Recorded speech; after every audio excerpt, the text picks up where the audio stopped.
Okay, everybody. My name is Bob Smith, and this is the Outdated Wrestling Hour podcast. This is a special opening segment here because it is July 24th, Thursday at about 4:45 p.m. as we record this. It was just a few hours ago that we got the news that Hulk Hogan, at the age of 71, has died. Reportedly a cardiac arrest at home in Florida. I won't get into all the details. You can find that serious newsy stuff anywhere on the web. But I also have our co-host Joe Puccio here, a major Hogan fan, and we're going to talk about his legacy. I will put it this way: is he the biggest star in wrestling history? I say it's not even close. Yeah, absolutely. Bob, thanks for getting this getting us together here, sort of last minute. But I feel like it was a no-brainer. I mean, we had to do it for something like this, such a tragedy, such a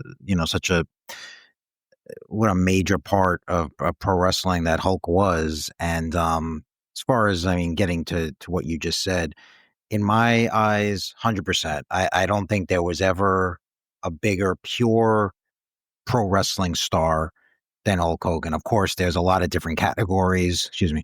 You can go into the technical ability and the showmanship, and there's so many different categories. But if you're just talking in general terms on who the biggest star ever was, to me, it's not even close. It's Hogan. Oh, there's no question about it in my mind in terms of just everything. I mean, a worldwide appeal. More than a decade of dominance. It's just, it didn't matter what he did, he drew. And he put money in my pocket. Telling you right now, he put money in my pocket. I joined Pro Wrestling Illustrated in 1988, and he was on every second or third cover of everything we did. I mean, he really was. I mean, we were looking for excuses. We were using artist renderings of him. We were using any excuse we could to get him on the cover because he sold magazines. He was so popular, particularly with kids, which is an entirely new thing for pro wrestling at that juncture in wrestling. Like I said, when I started going to wrestling, it was in the mid-'70s. WWF, it was called at that point. And its audience was, was smoky arenas and older people, if you could imagine that. 75% seniors and people over the age of 45 were into wrestling at those days. Take a look at any of the 70s Madison Square Garden crowds. Just the crowds. Entirely different demographic than it would be today. And what started that? It's somebody had the bright idea to bring Hulk Hogan in. Well, you know who the first person to have the bright idea was Vern Gagne, to be honest with you. Yep, no, that's true.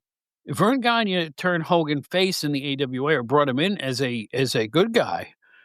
And I believe his first shirt that ever said Hulk A Mania on it with an A in the middle was in the AWA. I think you're right.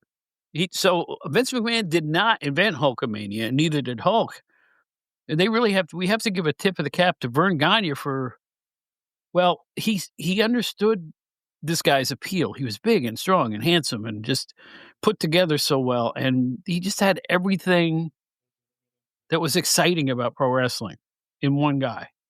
Size, power. It didn't matter what his moveset was. He was unlike, 2 years early, he was in the WWF fighting Andre the Giant, for God's sake. He was fighting all kinds of top opponents. I don't know what to say other than Vern Gagne does deserve the initial credit for making Hulk Hogan, or planting the seeds of what was to become a worldwide phenomenon. He absolutely does. Vince obviously took it to a different level, as we all know, but you got to give a tip of the cap to Vern for initially discovering him and kind of recognizing the potential, like you said. And I'll just say, for me, and we've talked about it before, I think for wrestling fans of obviously both of you and I, but I mean specifically my generation even more so, being that you have been watching wrestling longer than I have, and I started in the early to mid 80s, basically when Hogan's dominance was starting. I often ask myself over the years when talking with wrestling fan buddies of mine, and I say I don't really know if it wasn't for Hogan in the WWF, if I would have become the wrestling fan I became and am today. That's not to say that it's just Hogan. It's not to say that I was this big Hogan fan back in the day and I don't know, but I mean, it was him and Vince's the WrestleMania and that whole rock and wrestling connection that really brought me in. So would I have been a fan? Maybe, but I don't know that. How old were you when you saw Hogan for the first time? When I saw him for the first time, I was probably, I don't know, around 8. Okay. All right. So you're very impressionable at that point. Exactly, exactly, and that's why I said that people fans of my age specifically, the I guess Generation X, if you will, but and I was talking to a couple of buddies of mine today since this broke earlier today through text and emails and stuff, and we're saying the same thing. We're bringing out old photos of ourselves and in Hulkamania shirts when we were kids and things like that, and it's like I think people might not realize if you weren't from that specific era how impressionable and how influential he really was. Well, I go all the way back to when he debuted in the WWF, and he came out with Fred Blassie as his Yep. manager, Yeah. and he had been Terry Golden before, but we won't even get into that stuff, but he came out with this weird shaved body hair like a mushroom on his I chest and remember abs, and seeing you remember that? It looked like a Yeah, I mushroom, did. right? Yep, yep. And I don't know what that was all about. They tried something different, but he was the Joe McHugh would say, the incredible Hulk Hogan, and he was impressive, but you could tell he was still green as a pool table. Right. He really was kind of finding himself. There was a period after he left, after about a year and a half, when he'd been in there originally. I guess he went to other organizations in the interim, and he got really sharp. Again, I think that AWA stint really helped Yeah. because it gave him.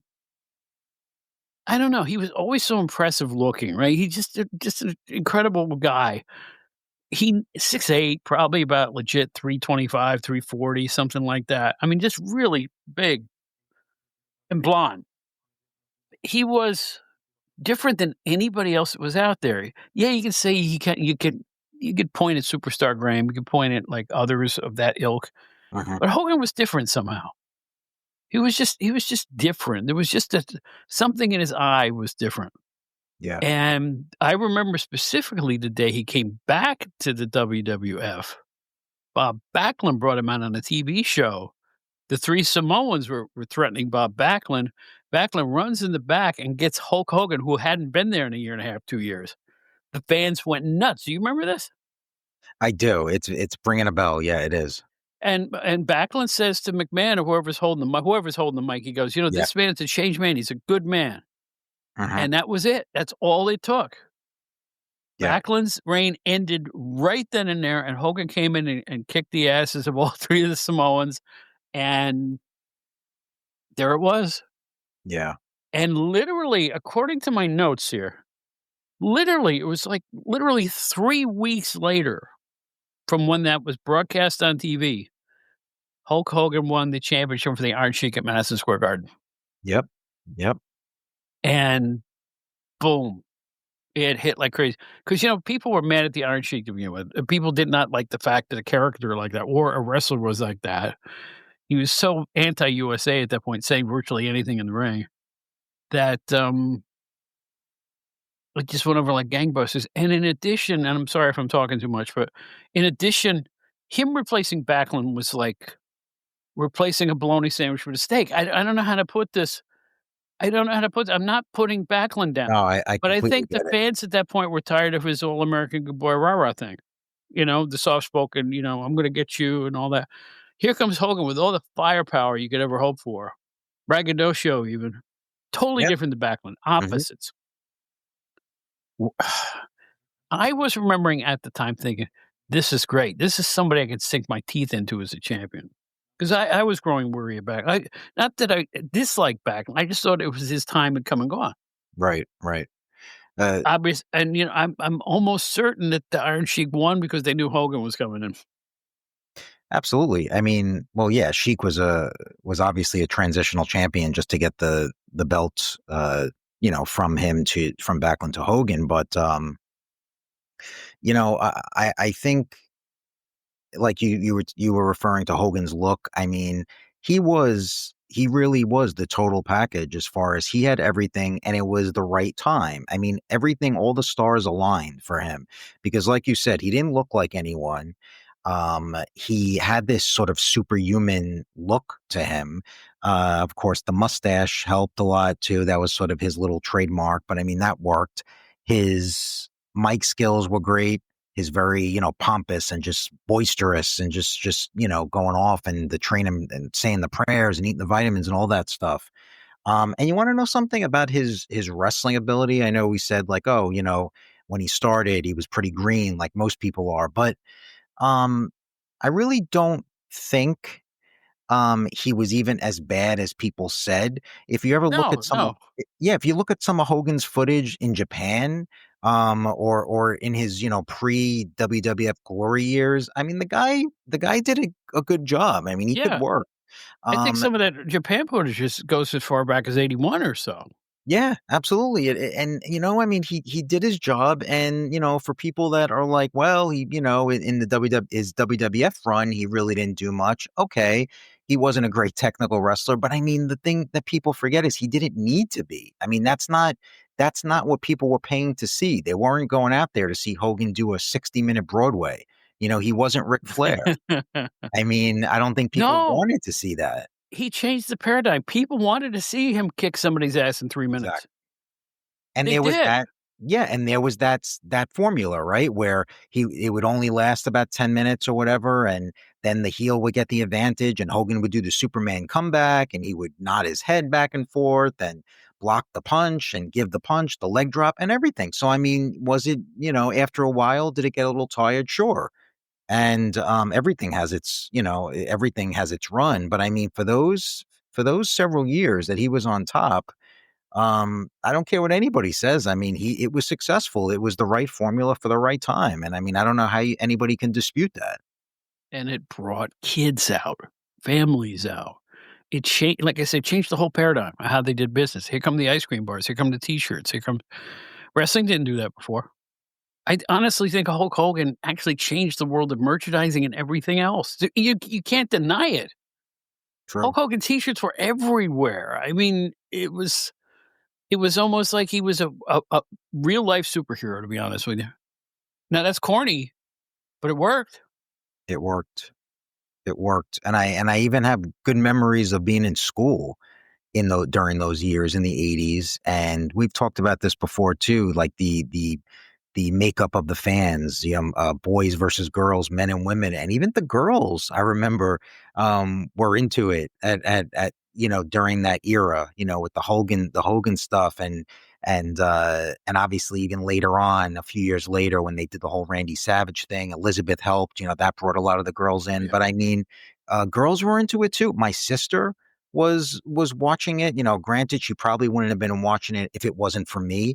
That was the the one that had it on. But I vividly remember uh, being, a kid on during those Friday nights when they did those primetime main events on NBC where Hogan fought Andre, and then there was the other one with Savage. I remember being in my living room and my mom and my sister, including my dad, of course, but my mother and my sister were also there and they were invested. They were watching and they wanted to see what was going on, the whole twin referee thing and all that stuff. They were into it too. And that just speaks to his influence. Well, from the beginning of his initial title reign, right? They kept him fresh in many different ways. First of all, they kept him going with the Iron Sheik throughout the circuit, and I remember watching on Primetime Wrestling this bloody double juice Mhm. Iron Sheik rematch, which was unbelievable. Yeah. Now, I know they were looking for a family audience, but this thing looked like the Sheepherders versus the Fantastic Ones or something like that. I mean, it was just, you know what I mean? It was kinda unlike WWE at that time or WWF, but that was a great run. Then he had this awesome feud with Paul Orndorff on 2 different occasions. Let me just interrupt you real quick about that before you go on. I Yeah. might have said this before, but the Hulk Hogan Paul Orndorff feud, is still my all-time favorite wrestling feud, simply because I was a huge Paul Orndorff fan, but also because that was probably the first major feud that I saw as a young child.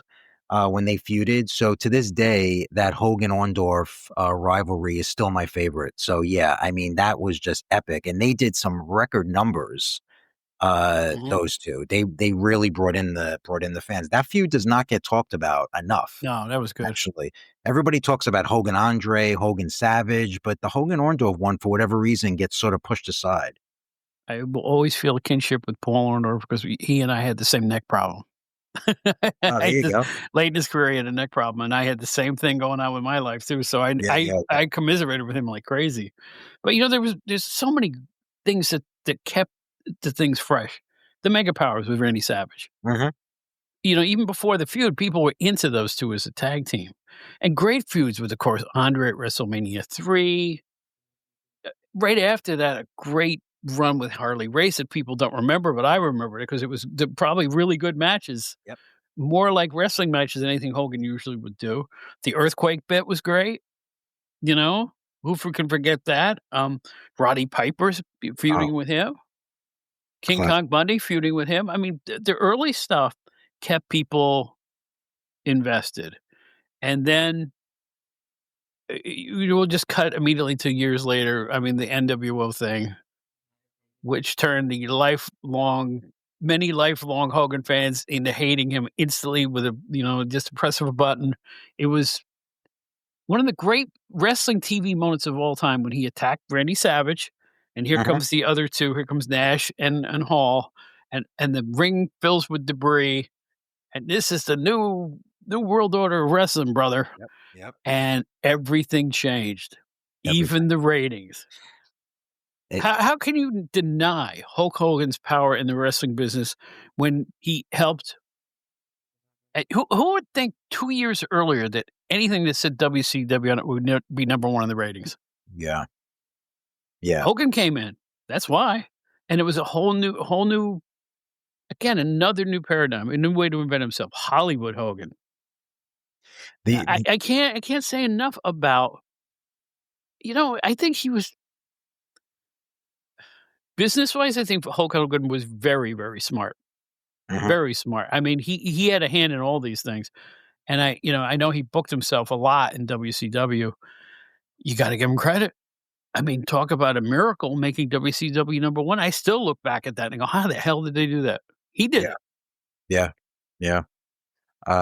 Yeah, I mean, I remember that event so vividly, but uh, I think that Hogan NWO, that initial angle when Hogan joined the NWO, whatever that was, it Bash of the Beach or one of those pay-per-views, um, that I think fans who are even a little younger than us, than me and you, who are maybe like 10 years younger, 15 years younger, Mhm, that to them is still the most iconic moment in wrestling. See, I think like for me, I sort of equate it with, let's just say, like Hogan and Andre, when Andre turned on Hogan in 87. To me as a child, that was just like, I couldn't believe it. I couldn't believe my eyes that I was seeing Andre turn on Hogan at Piper's Pit or whatever it was.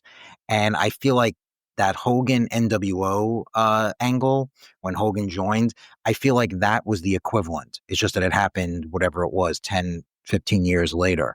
mhm. Um, it is one of the most iconic moments in wrestling. It changed everything. It sort of brought WCW to a new audience. Like you said, it changed the ratings pattern. It sort of was the impetus for everything that WCW achieved at that point in their existence. Well, people forget when Hogan first got into WCW, he went over like a dead fish. It didn't work. Right, when he was Remember how the bad it Spain's good was? guy. Yeah. What is it? The Dungeon of Doom and all that Oh, other yeah. stuff? Yeah, And they yeah. were being real comic booky, and it just wasn't clicking. Fans said, "Been there, done that." Yeah, yep. So whoever devised him to turn heel, and the whole angle from the day Scott Hall showed up Oh, so of the good. NWA was so good. It was like everybody was riveted. I was going out of my way to see those shows. It was just amazing. Oh, yeah, it's a funny story. I had quit WCW Magazine, working for Colin Bowman. I quit WCW Magazine after watching Hogan and Beefcake, he wasn't known as Beefcake then, against, I think it was Kevin Sullivan and Arn Anderson. This slow motion match was the main event on another deadly dull Nitro. And I called Colin, I go, I can't. This I actually said that this organization's going nowhere with this kind of thing. It's just retread after retread. And I said, nothing against you, Colin, and we hashed it out. I did eventually return to WCW. He asked me to come back. It's about 6 weeks after that that Scott Hall walks in the ring. They went from all that rote booking Yep. to this new thing. It's like somebody flipped a switch. It's just astounding to me how Yeah. brilliant that was. It was absolutely brilliant. It was brilliant, and honestly, I'm not even sure who was I know there's been so much talk over the years. You have Bischoff taking credit and Hogan takes credit, and then there were so many other cooks in the kitchen at that point saying that it was really their idea to get it to be Hogan. I know there was talk that if Hogan wasn't going to be in that role, I think the plan B was Sting. If I remember correctly, they were going to have Sting do the heel role in the NWO, whatever it was. And I don't care whose idea it was. The way that they brought it to fruition, the way that they actually executed that was just perfect. From everything. And do you remember the garbage they were throwing in the ring that Oh my night? gosh, yeah, yeah. It was unbelievable. I had never seen anything like that. And you know what? Just before I forget, just to bring some levity too, and we've talked about this on a past show. Before I sat down today, I made sure I went in my fridge and I got a real American beer. Yeah, he is holding up the Here. can. I have never seen the real American beer. That's actually a pretty spiffy looking can right there. See, that's the picture of Hogan right there. It's a Right, little drawing of Hogan. right. So it's my light beer. And I said, you know what? At what better occasion? When am I going to do this? I'm going to raise one. So even though normally you wouldn't do this on the air, I'll go ahead and open that can, and I will pour this into my mug, and I'll continue while I'm having a sip of Hogan's Real American beer. I hope that can opening makes it past my noise gate. We'll find out when I edit this later. But you know something? I'm glad we're talking this way. There will be a lot of coverage, uh, guys. As we and Joe and I are talking, we just discovered that Hogan had died this morning sometime. So it's just been a few hours that we're talking about this on this recording. But I'm glad we're talking the way we are. I want this to be a celebration of his life. There will be many mournful, things said about him. I'm going on another podcast in a couple of days about this. But the thing is this: I'm the idea of this podcast has always been, to celebrate the wrestling we grew up watching, older stuff, outdated wrestling hour. That's how it works. So I am glad we are taking the tack we are. I am choosing to remember him for the good stuff. I know he was involved with a boatload of controversies in various ways. I'm not even going to talk about that. It would be besmirching his memory to do that. I just want to point out why he was a entertainment juggernaut. As we talk, he's like a lead story on CNN and the national news, and every website that I've logged on today has Hulk Hogan over the banner. This is a big worldwide news story today. So this is why we're rush releasing this, and you'll hear this one day after his demise, because it is amazing how much influence he had on entertainment, pop culture, whatever you wanna say. Yeah, absolutely. And I'll say that I on social media today, within an hour after this was first, I had a friend text me about it. That's basically how I found out first. And he said, "Is this true? Is this just some weird rumor?" And I said, "I don't know." And then, one thing led to another, and it broke. But now, I mean, just it's flooding my feeds. I mean, I'm just like scrolling through Yeah, Facebook and I'm just trying to, and it's literally every news outlet, every wrestler saying something. If that doesn't speak to the longevity and the influence this man had, and if I can just say one quick thing about, not that I'm going to talk about any of his controversies, because like you said, why do it? But again, I mean, we're celebrating the wrestler and the entertainer that this man was. We're not talking about what he did in his personal life. We're not talking yeah, about any controversies, things that he said. Did he say things that, were bad of course. I mean, we all have these things. These are things that nobody's going to be perfect. And we're not saying that. We're just saying that if we look at what this man did for his sport, for his industry, for his entertainment form, it's immeasurable. It really is. It really is. Even if you compare and contrast it to everyone else who's ever came before or since, to be honest with you. Yeah. And wrestling's bigger now maybe than it's ever been, but there's no focal point. There's no star that people are pointing at right now. That's the truth. There's a It's lot of popular wrestlers, but nobody is like Hogan. Because when you thought wrestling for 15 years, you thought Hulk Hogan. Yeah. And it brings up a point too. I always one of the big debates over the last decade or so, ever since Austin rose to prominence, Steve Austin rose to prominence, there was always that debate about who is the bigger star, Steve Austin and Hulk Hogan. I always lean towards Hogan. Even though we can't forget how big Steve Austin was, but to me, I always felt like Hogan was look, you could look at the specific numbers and, which I don't have that in front of me, and you could say like, "Oh, when it comes to, the money of the time, the inflation, Austin drew more per capita and all this stuff." You can talk about that, I don't know. But to me, Hogan was still there was nobody that was ever more mainstream. Even Steve Austin. Yes, Steve Austin is this humongous superstar, But he was outside of wrestling too. Austin was adult oriented though. Right, that's a good point. Austin was adult, and I just feel I like mean, look what he did when Austin came to the ring. He had a beard and flipped right, a bird. That's not for kids. right, and that was a little bit indicative, I guess, too, of the times because it was, 10, They're 15 trying to years be edgy. later. Yeah. Yeah. There was more edgy, but I just think, like, if you look back at the people, you alluded to this earlier. You said, "Look at the crowds and look at the kids in the crowd." I don't feel, you go to anybody on the street and even a non-wrestling fan. You just took to any regular person on the street and you say, name of the most famous wrestler, name a popular wrestler. A lot of them are going to say Hulk Hogan. It doesn't matter how long he's been out of the Today. spotlight. Today. Yeah, Yeah, exactly. And absolutely. even before, but I'm saying even before he passed away, like even if this was a few days ago, it would Mhm. still be Hulk Hogan. He still has that something about him. It's just He just had a unique charisma that you can't bottle. You couldn't cannot bother. share it. Right. He was You an can't teach it. individual icon. And again, I'm not blowing smoke at the guy. These are facts. Mhm. We were around at the time. I was working for PWI, and we were looking for ways to get him on the cover, looking for ways to write different types of articles about him, looking for ways to contact him if we could, all that kind of thing. Because we were persona au gratin for a while with the WWF because they had kicked the wrestling magazines out right at the time when Hogan was red hot. So Right. it was a situation where we were struggling to get as much. We were buying Hogan photos from every photographer who had him, including our own people. But like if somebody came to us with a portfolio, bam, sold Yeah. because we needed those photos. Right.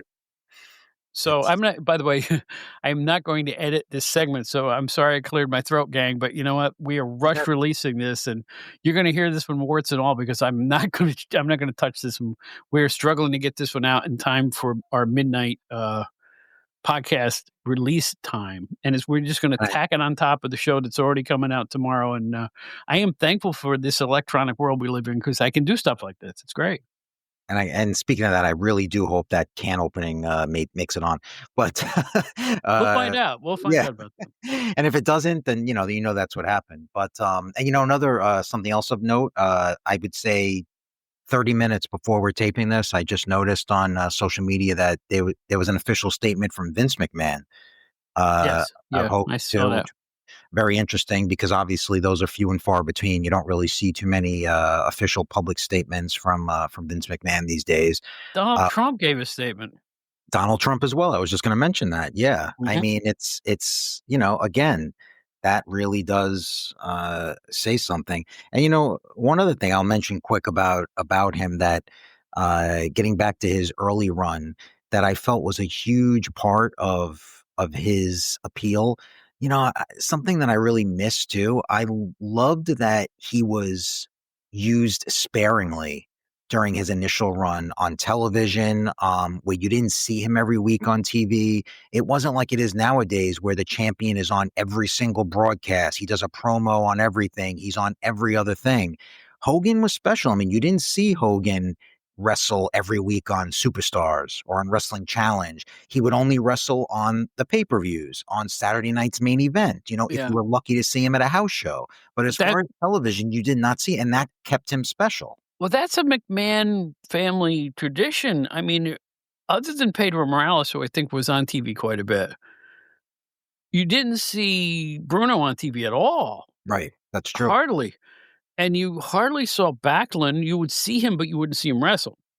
Maybe once or twice a year? I remember it was Backlund Fuji once on TV and stuff like that, but I don't remember seeing him on a regular basis, not Mhm. once he won the title. They kept the champions. You wanna see the number 1 guy, you gotta come to the arenas. That's the way they felt about it back then. I think they just continued that with Hogan. And that was so cool. I mean, it was, at the time, you just wanted to see him so badly that when he came out, it kept it special. I remember, I might have the wrestler wrong, but I feel like it was maybe like Moondog Spot. But I remember there was one TV where they advertised, oh, next week on our syndicated show, the featured match, they used to call it, the one non-squash of the hour. Yeah. Hulk Hogan will take on Moondog Spot or something like that. And it's like, if you look at the equivalent of that nowadays, let's say, the champion, let's say it was, whoever, Cena, Cody Rhodes, against some low-level talent, um, the fans would yawn at it. A big deal, whatever. We want to see a five-star, pay-per-view caliber match. But it wasn't. Seeing Hogan against Moondog Spot advertised for the following Saturday had me sitting there drooling, like, oh my God, I'm going to get to see a Hulk Hogan match on television. I didn't care who he was wrestling. Nothing against Moondog Spot, of course. I'm just saying that the level, he wasn't obviously uh, an A-list performer. Yeah, but you know what? Here's the deal, though. You did see Hogan on the local promos. Mhm. Like, they would always have the local pro coming to Madison, coming to, New Haven, Connecticut, or whatever. Here comes Hogan, and then you would see him. You would see the promos for the local cards if he was on them, and he was always the main promo. Yeah. Yeah, he always was. You know what? And here's the thing, his promos in the beginning, I thought were really, really good. Nobody talked like he did.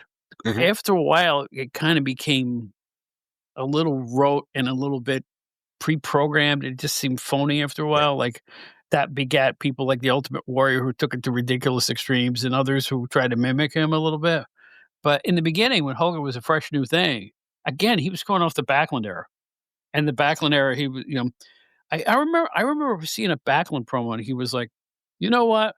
I've had it, and I'm gonna give you just what you're gonna need, and I'm g I'm gonna get you a man." That was a Backlund promo, seriously. Mhm. I Mhm. remember he there's one promo where he said absolutely nothing, but just mumbling like I was just doing.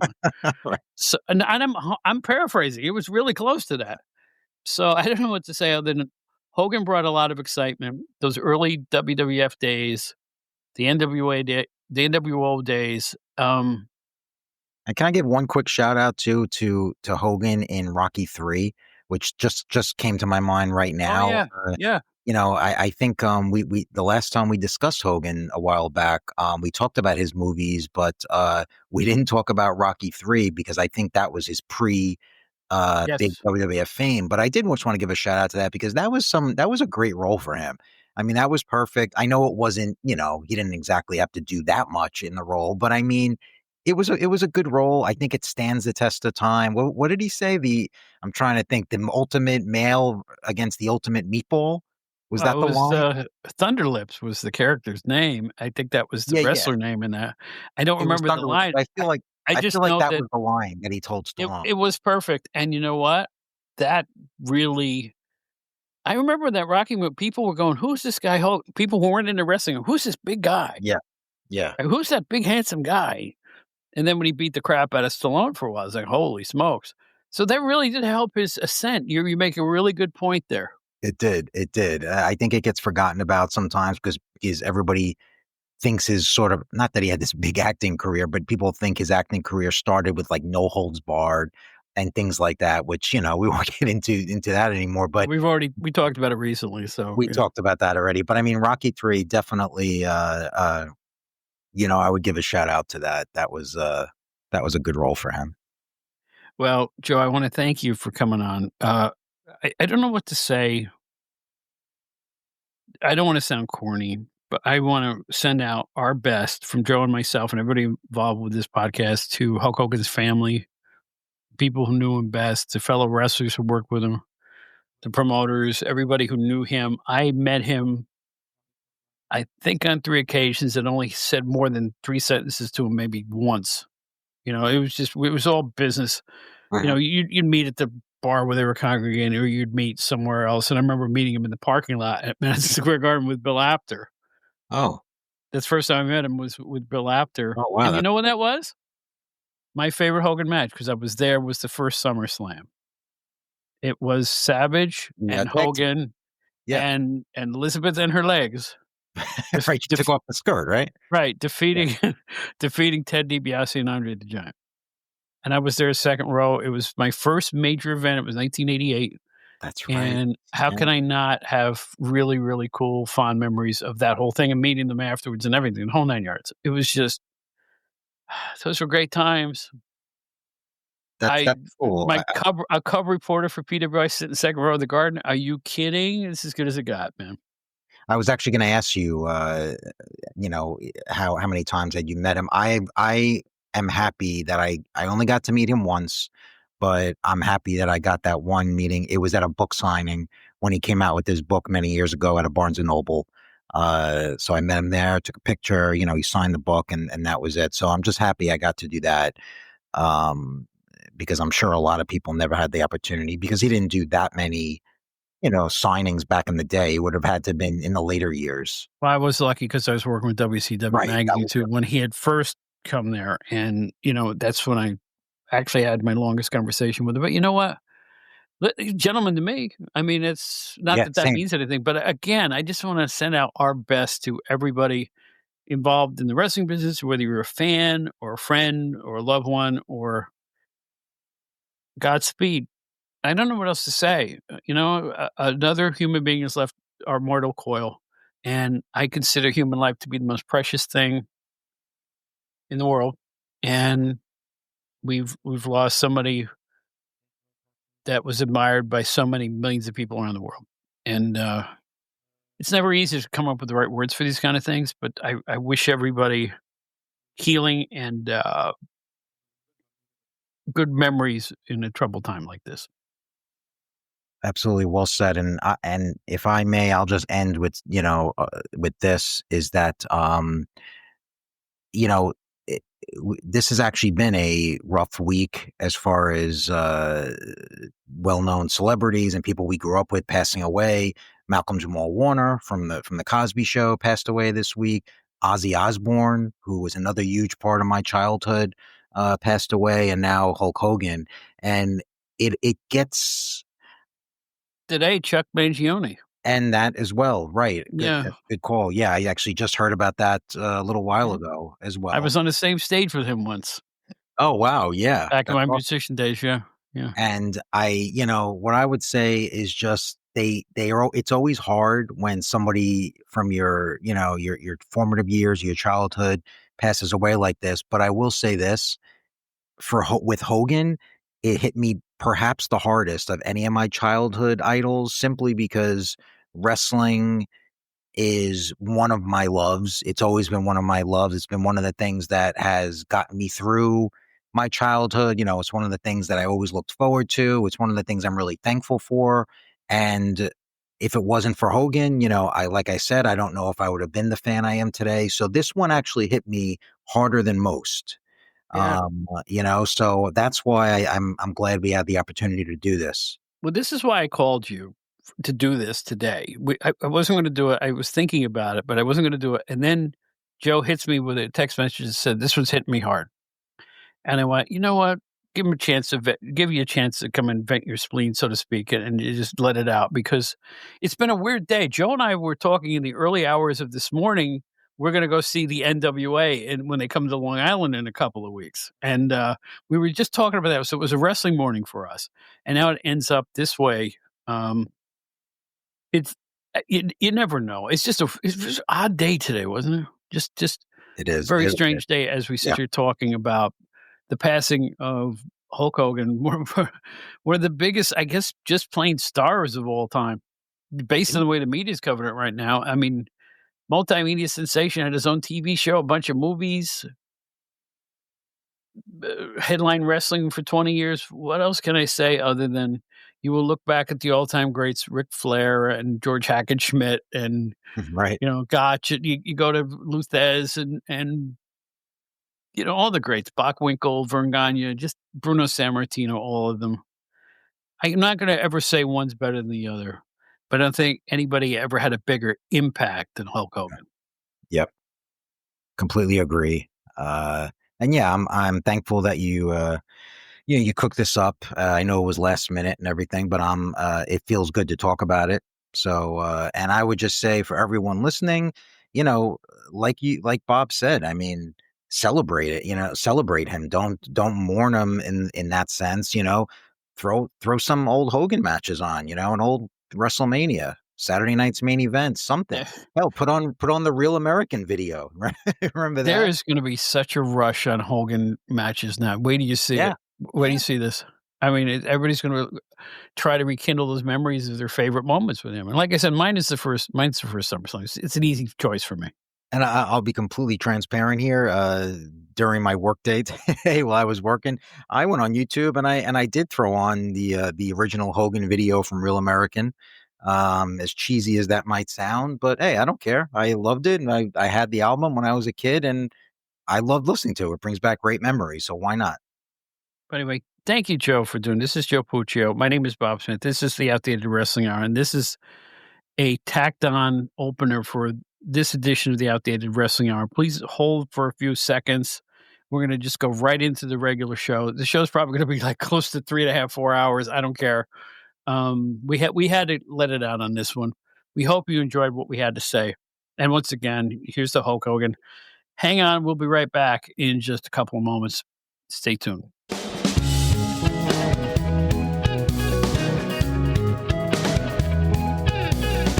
It's your one-stop shop. Great wrestling. WrestleCopia.com, where you'll find an armload of great wrestling podcasts. Some are weekly, some are not. All of them are great. Ray Russell brings WrestleCopia to you, including his own show, The Wrestling Memory Grenade. There's Regional Wrestling, The Wrestling Stoop with Bob Roop, The Puro Wrestling Academy, Retro Wrestling Review with Gene Jackson, Dave Dynasty's Wrestling Nostalgia, Monday Warfare, Raw vs. Nitro, The Other Ship Podcast, The Captain's Corner Podcast, and much, much more. Great host, great shows. I guarantee you'll learn something every time you tune in to the WrestleCopia Podcast Network. Where do you find all these shows? How about starting it this way? Just log on to WrestleCopia.com. There's nothing else like it anywhere.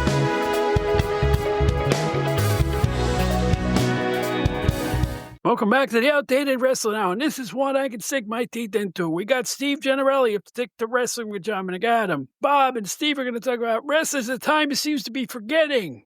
Great wrestlers that nobody seems to talk about anymore, at least not enough people. I got my own list. Ilio DiPaolo. I think I pulled something on that one. Also, Ricky Starr. He's like a ballet star, only he can wrestle too. Twist guys and or not. The Infernos tag team. What a couple of devils. This one guy really used to get my goat, get me really mad. Every time I saw him, it's that Wild Bull Curry. He had big hair. He had big eyebrows. He wasn't a big guy, but he'd rip you up, he'd tear you up, he'd smash, he'd bash, he'd... Oh!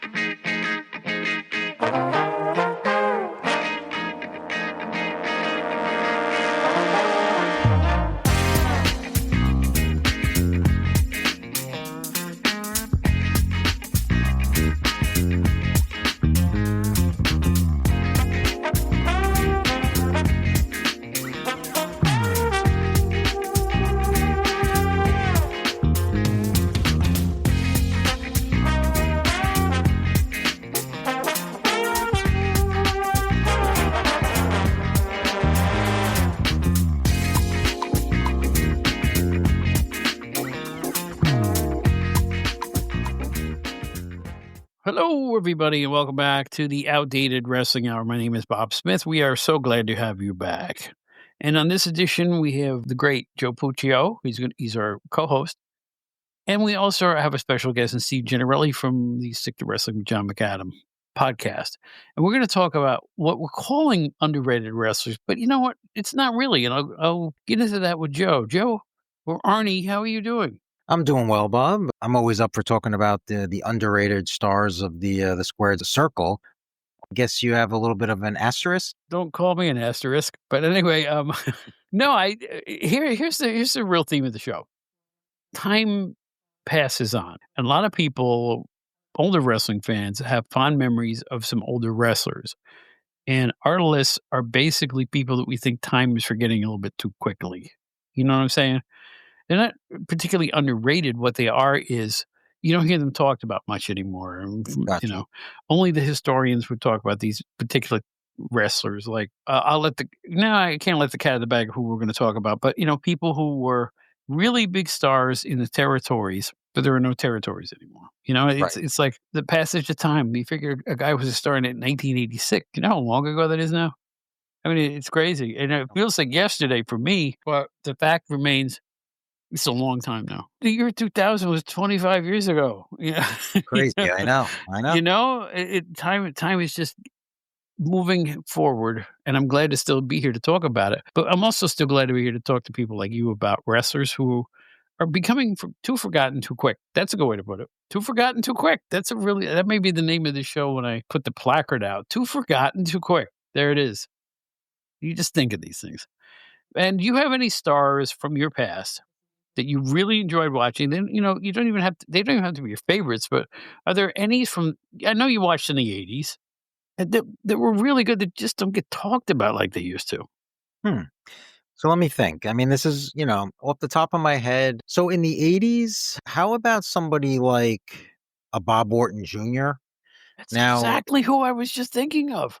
get out Oh, of were here. you Really? psychic? Yeah, because I didn't everybody know. talks about Randy Orton, and I remember, if you go back to the earliest WrestleManias, Bob Orton was a big part of those shows. Exactly. That's why I didn't know if that's what you meant, guys like that, because I wouldn't say he's exactly forgotten about in the sense that, he still gets mentioned, of course, but forgotten about in the sense, yes, you're right about Randy Orton, because Randy has sort of like surpassed him as far as being this megastar. And of course, he looks completely different. And he's certainly his own wrestler now. I always enjoyed watching Bob wrestle, even back then. Something about him, he was just like, he was so technically sound. It seemed like Mm-hmm. Mm-hmm. everything he ever did meant something. It always seemed to work. And you know what? Even his promos and is on the mic, he wasn't, I mean, again, completely different than Randy, than his son, but something about it I liked. It was almost like he wasn't polished. He wasn't a great talker, but he something about him felt real. And I always was a big fan of his, and I loved the pairing with him and Piper. I just thought they complemented each other really well. I know some people think he got kind of like lost in the shuffle there because, I mean, obviously Piper was the star of that duo, but I don't know, something about it. I just love that dynamic, the bodyguard thing, man of few words. But as far as his wrestling ability, I would definitely go Bob Orton as far as underrated, not talked about enough. Yeah, big tall guy, Hmm. really athletic, could go for an hour. Yep. You'd see him go in long matches. And he was like, I put him in the same class as Tito Santana, somebody you could always count on to put on a good match, no matter who the opponent is. 100%. Right. I mean, in that era, in terms of like, if we want to put on a really good card, how about this? Tito Santana versus Bob Orton Jr. Yep. And they It's had a a lot of natural. great matches, those two. They did. Didn't they fight for the Intercontinental belt for a while, I think?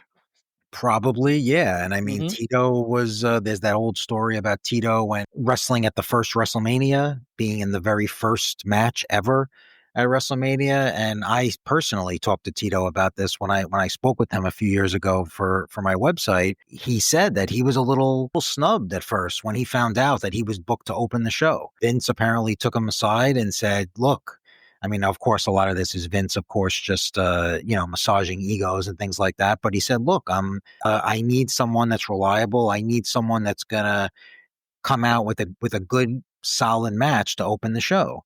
and I pick you, because I guess Tito was more reliable than pretty much anybody on the roster at that time, and he did a good job. So I think Tito's a great example. He is. He absolutely is. I never put on a bad match. Not Yeah. really didn't. He's one of those guys like Greg Valentine too. I always say that Greg Valentine maybe he is that word underrated again, but he was always on top. He won belts everywhere he appeared, just not the world championships. But that's okay because you know what? You want to have a good card, you put guys like that on. There's the thing. We Yep. talk about the '80s WWF, and sometimes disparaging terms because of, well, a lot of the gimmicks they had, a lot of the silly stuff they did with Outback Jack and Matilda the Bulldog, and go down the list, gobbledygook, whatever. Think of the wrestlers they had. They were all major stars in the NWA and AWA. They just Yeah. brought them over and put a little flash on them, like you had Bob Orton Jr., you had Tino Santana, Killer Bees, both of them. Oh yeah. Great stars elsewhere. I always marvel over the fact that the cheap, bloody, nasty sheep herders became the bushwhackers, but that's the greatest thing of all time. And You it know, didn't always work. The nonsense with Terry Taylor, I mean, I'll never understand what happened there. I just don't get it. Do you well, get that? I don't understand I I how think they it. ever thought that he could ever recover from that lousy gimmick. It was just that strong.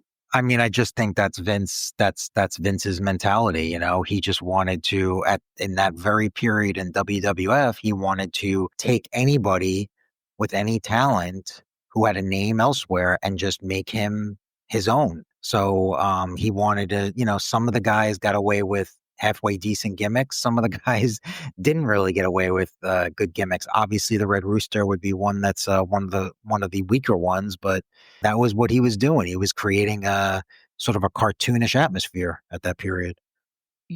This is true. I'm at Madison Square Garden as a fan in the '80s, right?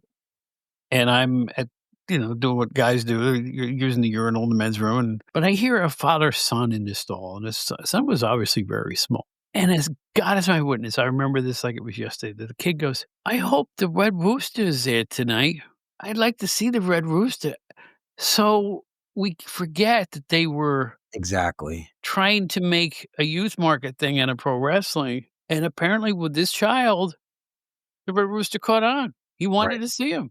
And he was not the only one. I mean, a lot of kids, you look at the crowds back then. I mean, the kids were into it. I mean, again, I'm not defending that gimmick because it was kind of dumb, when you look at it. But at the same time, it's like, I mean, we're still talking about it today. And yes, we're talking about it as a weak gimmick, but it's memorable, It's like Yeah. maybe it's memorable for being weak, but we all remember it. Terry Taylor is the Red Rooster, and there's worse things than to be remembered. So yeah, he'll, Hillbilly Jim. I he'll mean, yeah, say what you want about the guy. He was over with a capital O. he was. He was, especially when he first came in. Over the years, in the few years that he was in the WWF, he lost his popularity little by little. But when he first came in, correct me if I'm wrong. I'm pretty sure it was as like Hulk Hogan's friend or something, and it was like a best buddy of Hulk Hogan or something to that effect. But I mean, he was over, and it wasn't just Hillbilly Jim. It was what were they called, the Country Boys or the Hillbillies, whatever they were. You had Uncle Elmer, who was Elmer. Dan Frazier. You had remember they even really were trying to jump the shark there when they brought in the cousin Luke and cousin Junior. Right. So they had a lot of them, and that was over. I'm telling you, I remember watching on Saturday morning, seeing Hillbilly Jim in the ring doing the do-si-do dance with the referee or the ring announcer, Howard Finkel or Joey Morello, whoever it was, and people loved it. The kids in the crowd, I mean, it was over. Can you really blame them for doing that? That's what they were geared. That's what they were really focused on. I remember being at Nassau Coliseum in the '80s and seeing Hillbilly Jim and either Luke or probably Cousin Luke Yeah. against, I think, Stud and Bundy, and Mhm. Stud Bundy beat him to smithereens. And I remember how disappointed the fans were. Right. Like, after the match, I remember them standing in the ring, the fans were cheering for the Hillbillies, even though they had lost. They all seemed very disappointed. Right. So, we're saying, "No, it didn't work." who are we to say it didn't work? They were printing money in those days, you know? They Exactly. were over. I mean, it was a whole new thing. It was like pro wrestling with the whole family going. Whereas Exactly. when I used to go to the Armory in Albany, it was like old people. First few rows were older people, old ladies screaming, "Hair! Hair!" every time, like, a bad guy would pull somebody's hair. I remember getting in a conversation with this one lady. I was in the second row, she's in the first, and for some reason, we're talking about Johnny Rozzi. She just looked at me with venom in her eyes and spit on her lips and said, "He stinks," because he was a bad guy, Right. right? That was all. He That's stinks. all it takes. If you're a That's bad all it guy, takes. you stunk. Yeah. And you know what? That's cool. I just you know what? She was into it. She was into the whole thing. It was like you saw the old lady in, what is it, I'm From Hollywood, right? Oh, yeah, Talking yeah, about yeah, Andy yeah. Kaufman? Yeah, I absolutely. just don't like him. Yep. That's all. I just don't like him. God bless these people. Seriously, these that's what made wrestling so much fun, is being surrounded by true believers in the stands. It was awesome. Do you agree with that? Yeah, it was a completely different mindset. I mean, it was back then, for the most part, if you were a bad guy or a bad girl, whatever the case was, you were not liked. And if you Mhm. were a baby face or a good guy, good girl, you were liked. That's all it took. They didn't care about fans for the most part didn't care about work rate or, No. this No. guy doesn't have a great set of moves. I mean, hey, look at Hulk Hogan. I mean, he's a prime example, right? In the golden era of the 80s. I mean, Hogan wasn't, Luthez out there, but I mean, Right. Hulk Hogan was over. I mean, people loved him, whether or not he could do 3 moves, 5 moves, or what. I love the fans who were really into it. I was, again, in upstate New York, and I saw a world-class match between Kevin Von Erich and Abdullah the Butcher, and this woman, smallish little woman, leaps over 3 rows over our heads and runs toward the ring trying to get at Abdullah the Butcher. That's a woman weighed a buck '05. Naturally, security got to her and everything, but imagine being so concerned for the well-being of Kevin Von Erich that she was gonna defend him. Yeah. That's how serious they were about this. Uh-huh. This is why, Well, now they people laugh. this If that happens today, if there's a heel like going after a baby face and Mhm. in the crowd, the fans, the first instinct would be to laugh. Right, 'Cause they think right. it's all a joke, like, "Aha, I'm not really scared." Whereas back in the day, you kidding me? Abdul the Butcher chasing you, Can you Bruiser imagine? Brody chasing you, the original Sheik chasing you, forget it. At the same card after the match, they're making their way up the aisle. We just happened to be sitting in an area where they were going up the aisle, and their manager was Gary Hart at that point. And some woman, I think, also kinda reached out to Abdullah, and Gary Hart goes, "Have you lost your mind? Do you realize what this man is capable of? Right. Don't ever touch a professional." Just one of those moments you never forget. That whole match, obviously, you Yep. just don't forget stuff like that? But, you're right, the mindset is so different. 1971, Bruno Sammartino loses over Ivan Koloff, Mhm. Madison Square Garden. Bill Apter was there, he's told the story a million times. You heard the 1, 2, 3, and then you heard stone silence, Silence, save yeah. save for some very quiet weeping. Crying, yep, yeah. It It's hard to believe that I think fans that are watching nowadays probably would think that's a lie. They wouldn't be able to imagine that that could actually happen back then, where people in the crowd, and it probably wasn't just women.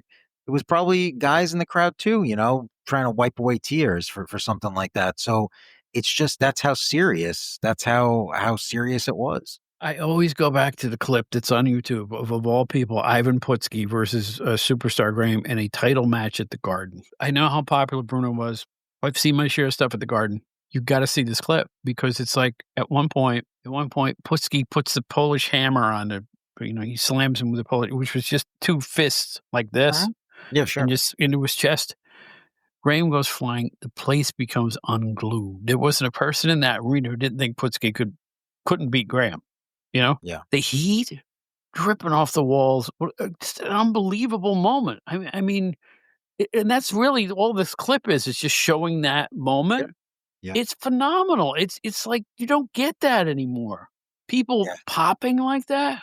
Everything is too controlled with the music and the sound effects and the introductions. You're not giving the fans a chance to, well, now they sing along songs. It's different. It's a different thing. Well, you get pops like that, that are equivalent to that, but for different reasons. Like you would Right, get a pop like that for an athletic move that someone hasn't seen before, like some kind of crazy flip or something, that will get a right, pop, but right. you won't get a pop just from drama. You're not going to get a pop just because, a Polish hammer today, forget it. I mean, a Polish hammer in the ring today, fans would be, yawning. It wouldn't even resonate. But it all depends on the circumstances. Back then it was the But circumstances. it's more than that. The fans were like, "We gotta have somebody beat Graham. We've Yeah. got to have somebody beat Graham." Now, I know that there was a faction of fans that love Graham. I was one of them. I thought he was just the coolest dude. But you know what? It was like, gotta get that's why people went and saw the Sheik every week in Yeah. Detroit, hoping that somebody could get that bastard beaten and get him away. They wanted him out of wrestling. Yeah. And the wrestling magazines were always the same. It was like, "The Sheik must be banned." It's like that Not feeling isn't around anymore, no matter how bad the wrestlers are, or how destructive they are, or what they do that's illegal. It's not illegal, it's what you get away with now. Like I said, I guess it was Phil Mushnick with a quote, "Wrestling used to be good guy, bad guy, now it's bad guy and worse guy." yeah, Which is a great, great observation. It it really is really what is. it is? It's who you like now. Like, is Right. Seth Rollins a heel or a face? Even with Paul Heyman, I don't think he's a heel. Yeah, Even though he's got 2 guys doing his dirty work now, although I understand he's injured now, Mr. Rollins, but it's different now. it is. It's like name who you like, somebody will catch on, somebody will hit your eye and you go, "That's my favorite wrestler," but they're not necessarily the nicest people. I mean, Cody Rhodes has been acting kinda heelish lately, hasn't he? Kind of, yeah. It's funny you bring him up because I don't know.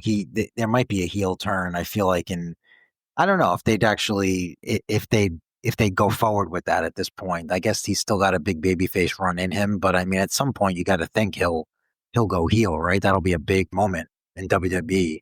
I personally would like to see it. I'd like to see him go to the dark side, but that's another story. You The know, same the same way I would like to see Gunther, excuse me. I would like to see him turn face, to be honest with you. He's definitely. too good. He's Yeah, too that's good. definitely gonna happen. I think they're actually Yeah. sowing the seeds with they're planting the seeds with that already. You think Yeah, so? I think so. Yeah, it was Goldberg, but somebody before him at the last show, he after he beat him, he gave him the he kind of like nodded and oh, you know who it was? I'm sorry, it was the commentator, Pat McAfee had the match with Gunther, and Right. obviously McAfee was the big baby face, and Gunther was just going off on him. You have no business being in the ring, and then even after Gunther obviously beat him, he kind of showed a little respect. He nodded and he walked away, and I think little by little, I think they're planting the seeds to where he's going to be a huge baby face for them at But some there's the point. thing, he's too good. Right.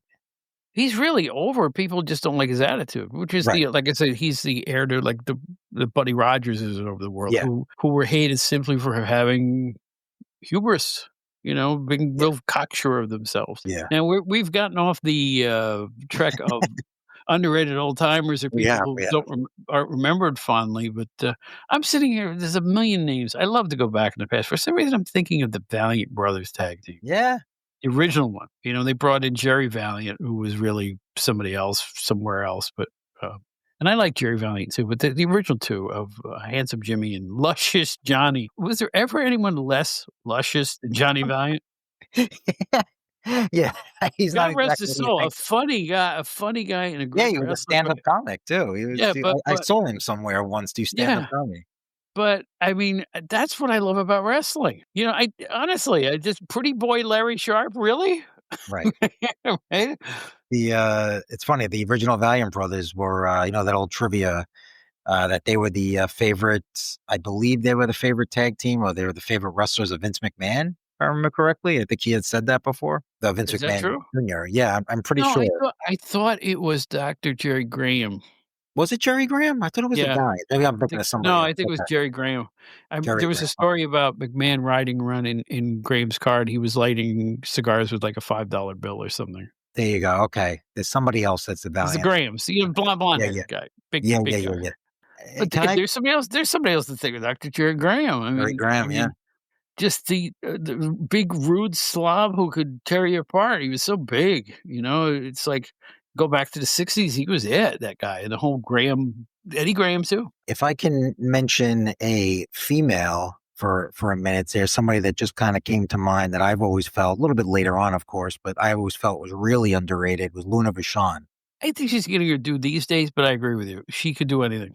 She really could. I feel like I mean, if you think about it, she doesn't really get mentioned, even in like, well, let's put it this way, even WWE just did their Evolution and they might have mentioned her. You know, I know they did some things on the broadcast where they just showed clips or not clips, but still photos of women from the past. They might very well have put her down, but I don't feel like she gets mentioned as much as somebody like a Sherry Martel. And don't get me wrong, Sherry Martel was phenomenal. I mean, one of the greatest ever.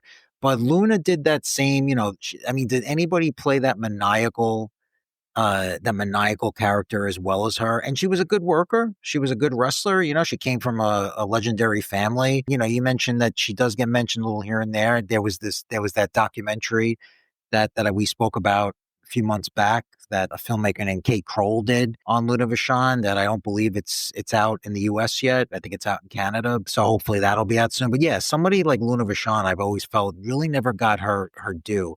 And I really would love to have seen her come around today because I think she would have been a force to be reckoned with. Obviously today women are main eventing here and there. So I think she would have done really well if she was around today. I will never forget meeting her at a tri-state card. She was the nicest person You I've would never ever think that, I know. she was way up there. I mean, I talked to her for like 2 minutes, we just started kibitzing about odd stuff, and it was like, "Did I meet you before? No. Didn't I meet you before? No. But hi." It was one of those Yeah. deals. We thought we had met each other before somewhere, and I know we had. That's back when she was managing the Black Hearts. Okay. I believe the tag was. Remember the hooded guys? I think they're called the Blackhearts, and she was great, great in that role. Great, Yeah. great everything she ever did. I'm just so sorry things worked out the way they did for Way her. too young. I know. That's depressing. It really is. Nothing is worse than gone too soon in this whole life. I mean, just the unexpected news that someone that you either know or a loved one is just no longer with you. It's devastating, and I know a lot of people are totally devastated with her and other wrestlers who have died young, but let's not get into that right now. That's for another topic, No, another time. it's for another topic, but I mean, this ties into not that I want to get into the early death, but another underrated guy that just came to mind when you said that, Gino Hernandez. Oh, it could have been one of the all-time greats, No, easily. Hernandez was phenomenal, and how I mean, he died so young, of course, under terrible Yeah. circumstances. But I mean, he was awesome. I mean, He had his he had cockiness, it. yeah, Yeah. he had such charisma. He had it. He was at the age of 18 or 19, the Sheik made him the US champion in Detroit. Yep. Did you know that? I mean, I didn't know that till recently, and I'm like, "Holy Yeah. smokes." Yeah. There was something about that kid that was just different. It was just totally different.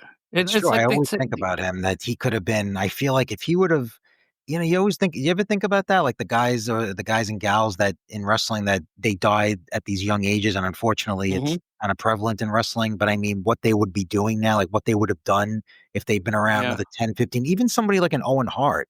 I mean, I know he was already established, but like, what would he be? Would he, be a legend right now, still wrestling? Would he be a trainer? What would he be doing? There's so many people like that, but he's one of Mm. them. And you know what? That's why we're here. We want to go back in time and look at these stars and praise them. This show is supposed to be a celebration of the stuff that you and I, Joe, and or Arnie, or whatever your name is, we used to grow up and just really, really be into these type of people. I could go back. Louis Martinez in the '70s. Ariba. He was the first Ariba guy. I know that Tito Santana said that too. So did Louis Martinez, and he had the most amazing physique. It's almost like they put a different head on this amazing body. You always had like a longish haircut, and he had this perfect muscled physique, and he wasn't the biggest guy, but he was so over.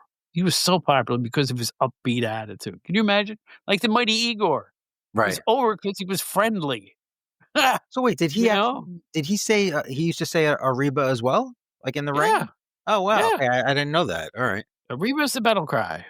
I mean, it's an obvious, they're Mexican wrestlers or Yeah. Yeah. whatever, Yeah. but But I just it's never like, heard it. Yeah. Yeah. oh, no, well, Luis Martinez, go to an old IWA tape. They used to tag with Argentina Apollo, a shoeless wrestler who was really a lot like Anthony Naraka. I mean, it Right. was really a very similar style, really athletic, no shoes, that type Yeah. of thing. Yeah. Just flying all over the ring type of guys. I will never forget being too young to be in a bar at midnight, WOR Channel 9 in the mid-70s watching the IWA, with my friends who were also too young to be in a bar. We just all looked old. And, oh, the IWA, man, that was the alternative to the WWF at the time, or Uh-huh. WWF at the time, and it was just something else, and we enjoyed them both equally. We watched them both, we enjoyed them both equally. It was just so much fun to think back to those days and seeing Mil Mascaras for the first time, the Man of 1,000 Holds and all that stuff. I don't know. I keep trying to get that back, and you can never really get it back. You can't get that feeling back of being 15, 16, 17 years old and really being into wrestling and having your own coterie of friends who were also into it, but we didn't tell anybody else we were wrestling fans Uh-huh. because the girls didn't like wrestling. Whole different schematic back then. Right. So we would all get together and huddle and go get our tickets and drive to the nearest town whenever there was wrestling, and feeling like you had to see it.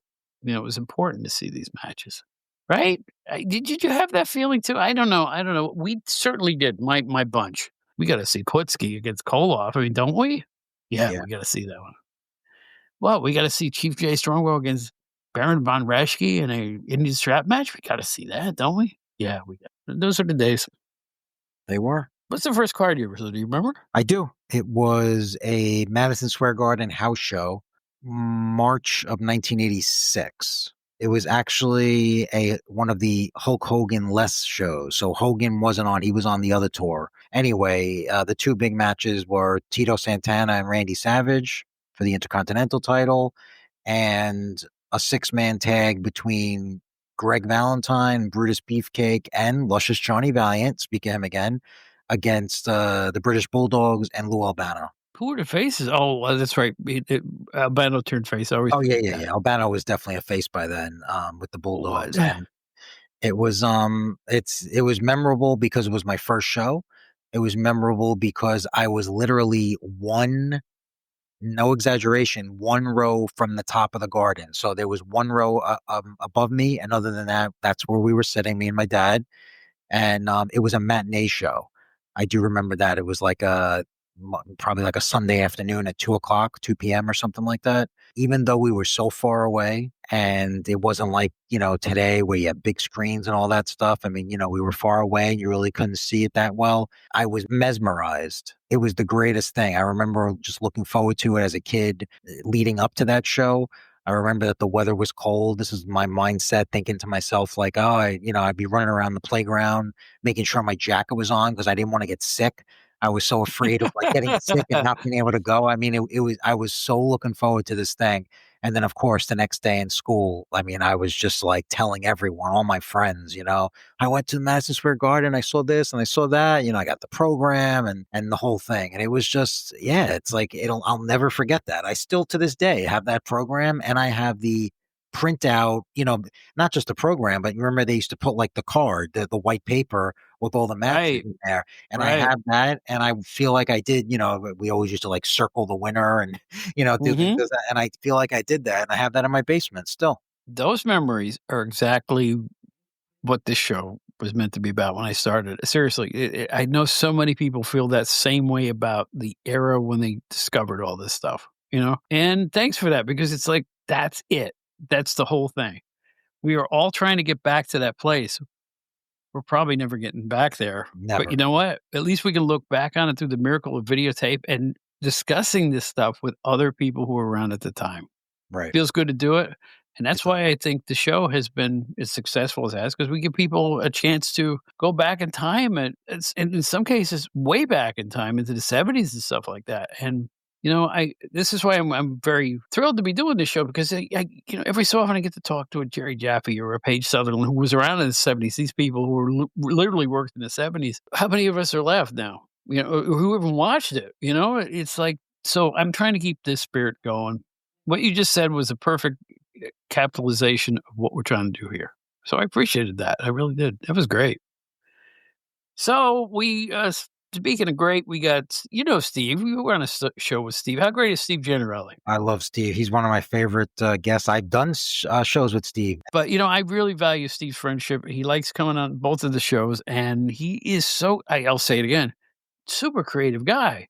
Yeah. I have come up with none of the concept he has. That's how much he enjoys it the same way you and I do. It's like when we get together, what I like is bouncing ideas off of him. He'll go, "You remember when?" And I go, "Yeah, I do." And you hadn't thought of it in a bunch of years, Right. It's just so Yeah. cool. So we got Steve here. We also have Joe Puccio here, who is the proprietor of GenerationXWire.com. You will hear an ad for that elsewhere on the show. And things are going well with your website. Are they not? They are always posting new stuff, pounding the pavement, trying to get new interviews, new articles. I mentioned before, wrestling wise, we've taken a little break. Not a lot of new wrestling content, but a lot of timely things we've been doing. We had a great feature on Jaws, the 50th anniversary of the Jaws movie. We did a great feature on the very first Jason Voorhees on Friday the 13th, the actor who played him in the very first movie. I did a great interview with him, and he talked about his whole career, what he's doing now. So again, it's a lot of different things, a lot of things that appeal to guys our age. Again, wrestling, I'm always keeping my eye open, seeing who I can get from the past. But it's getting tougher and tougher, especially to get interviews now, because like you said, I mean, it's unfortunate, but that era, there's not a lot of people left, and if they are, they might not really be doing interviews, so it's tough. What we have to remind ourselves of, Joe, is that the 90s were a long time ago too, I know. and so were the 2000s. I Well, you mean, want seriously, it's a long time ago. Well, you wanna know something? Because since the '80s were my sweet era, like, that's the era that I really grew up on, that's what I've always focused on, but it's so funny that you said that because a couple of my friends were saying that. They're like, "You probably should kind of, like, lean more towards the '90s now because, Joe, that's still really old." I'm Yeah, like, "What do you yeah, mean?" yeah, I'm like, "No, it's not." They're like, "Yes, it is. Do you realize how long ago the '90s were?" yeah. Yeah. And I was working in the business in the '90s, so it's Yeah. it's like, why am I not looking at that era? I guess it's because I have the opportunity to go way back when I was a kid now. Right, right, It's I didn't have the opportunity with PWI. I couldn't write about, Johnny Powers. right, He right. was gone, but he wasn't working. You gotta do what puts bologna on the table. That's There you and go. when you work in the industry, they're looking for certain things, and you once in a while, you could do a throwback article in those magazines, but most people want the new stuff. They want the new stars, Yeah. and today's fans want the new stars, and I get that. However, you won't find them here. So what are you doing listening to the show? Get away from me, you young punk! Who are you doing listening to this show? I bet you don't know who Ilya Apollo is, do you? I gotta get a new staff announcer, that's all I know. It's I'm wondering if Bob 20 Minutes from Now has had his moment, maybe we should go in another direction, I don't know. I did replace him on the Entertainment Hour with Yeah. the new staff announcer, Bob Fopp, who, is quite the cultured individual. I just wonder if we've had enough of Bob 20 Minutes from Now. You know what? I once posed to the listeners, "Do you want me to just do something more serious in the beginning?" And they all said, "No, we love Bob." There you Oh, go. Bob, but that was 2 years ago. I just wonder if maybe now he's run his course. He keeps falling down the stairs, you know? How often can he do this? I mean, really now, you know? Plus, I often wonder if you've heard this and you're not really familiar with the show, is after you hear that intro and then the music starts, do you even know what you're listening to at that point? Always trying to keep the show on the air, folks. I'm just trying to keep the show on the air. But with great co-hosts like Joe Puccio, we'll be around for a while. What do you think? I think it's pretty safe to say we're not going anywhere soon. No, no, I'm not, only because I can't walk. Anyway, get your beverage, get your snack, pork rinds and red pop or something. We'll have a little public service announcer right here, and we'll be right back with the most learned people in wrestling nostalgia, Mr. Steve Gennarelli. Don't go nowhere.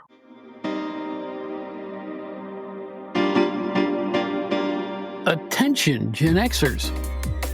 If you'd like to explore the era that appeals to you, look no further than GenerationXWire.com. The generation who grew up with the elite in entertainment, music, movies, TV, books, pro wrestling, and more finally has a one-stop destination for all their Gen X needs. From Aerosmith to Batman to the Killer Bees to the Twilight Zone, there's something for everybody at GenerationXWire.com. You won't find a more eclectic mix of pop culture content than at the leading website that specializes in the greatest generation, GenerationXWire.com. Check it out today.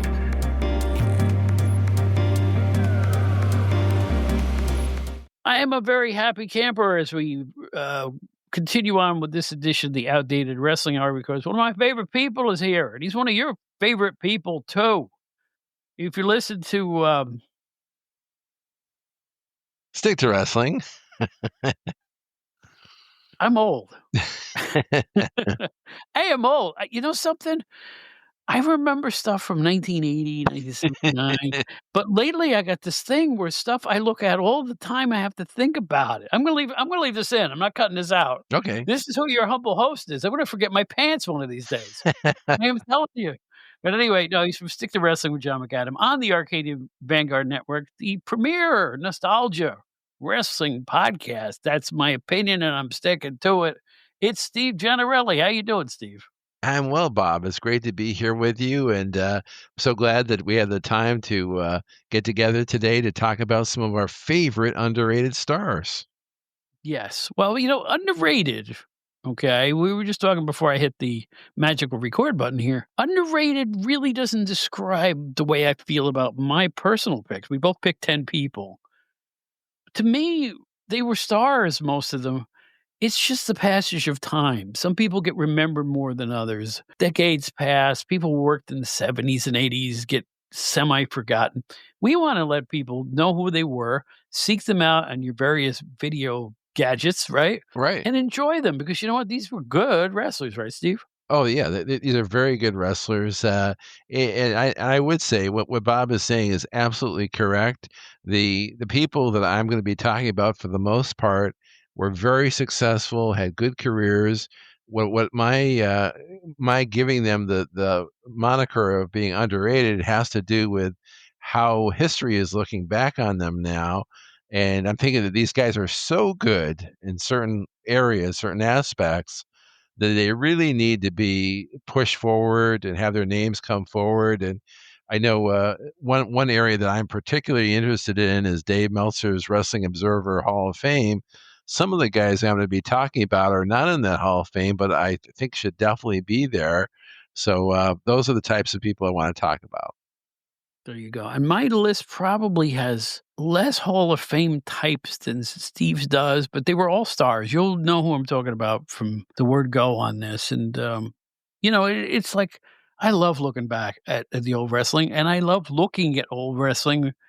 Like I say, I subscribe to the Savoldi video library and I look at Dave Dynasty stuff and I look at Chris P. Lettuce's stuff, which is Armstrong Alley on YouTube, and I just to see stuff that's old that I never saw before always rings my chimes, as they used to say in the 70s. Well, I am telling you, I really like seeing classic stuff that I never saw before. Do you feel that way about it, Steve? Like, if you ever see a clip and you've never seen it before, you've never seen the people before, but you watch the match and you go, "Hey," you ever get that feeling?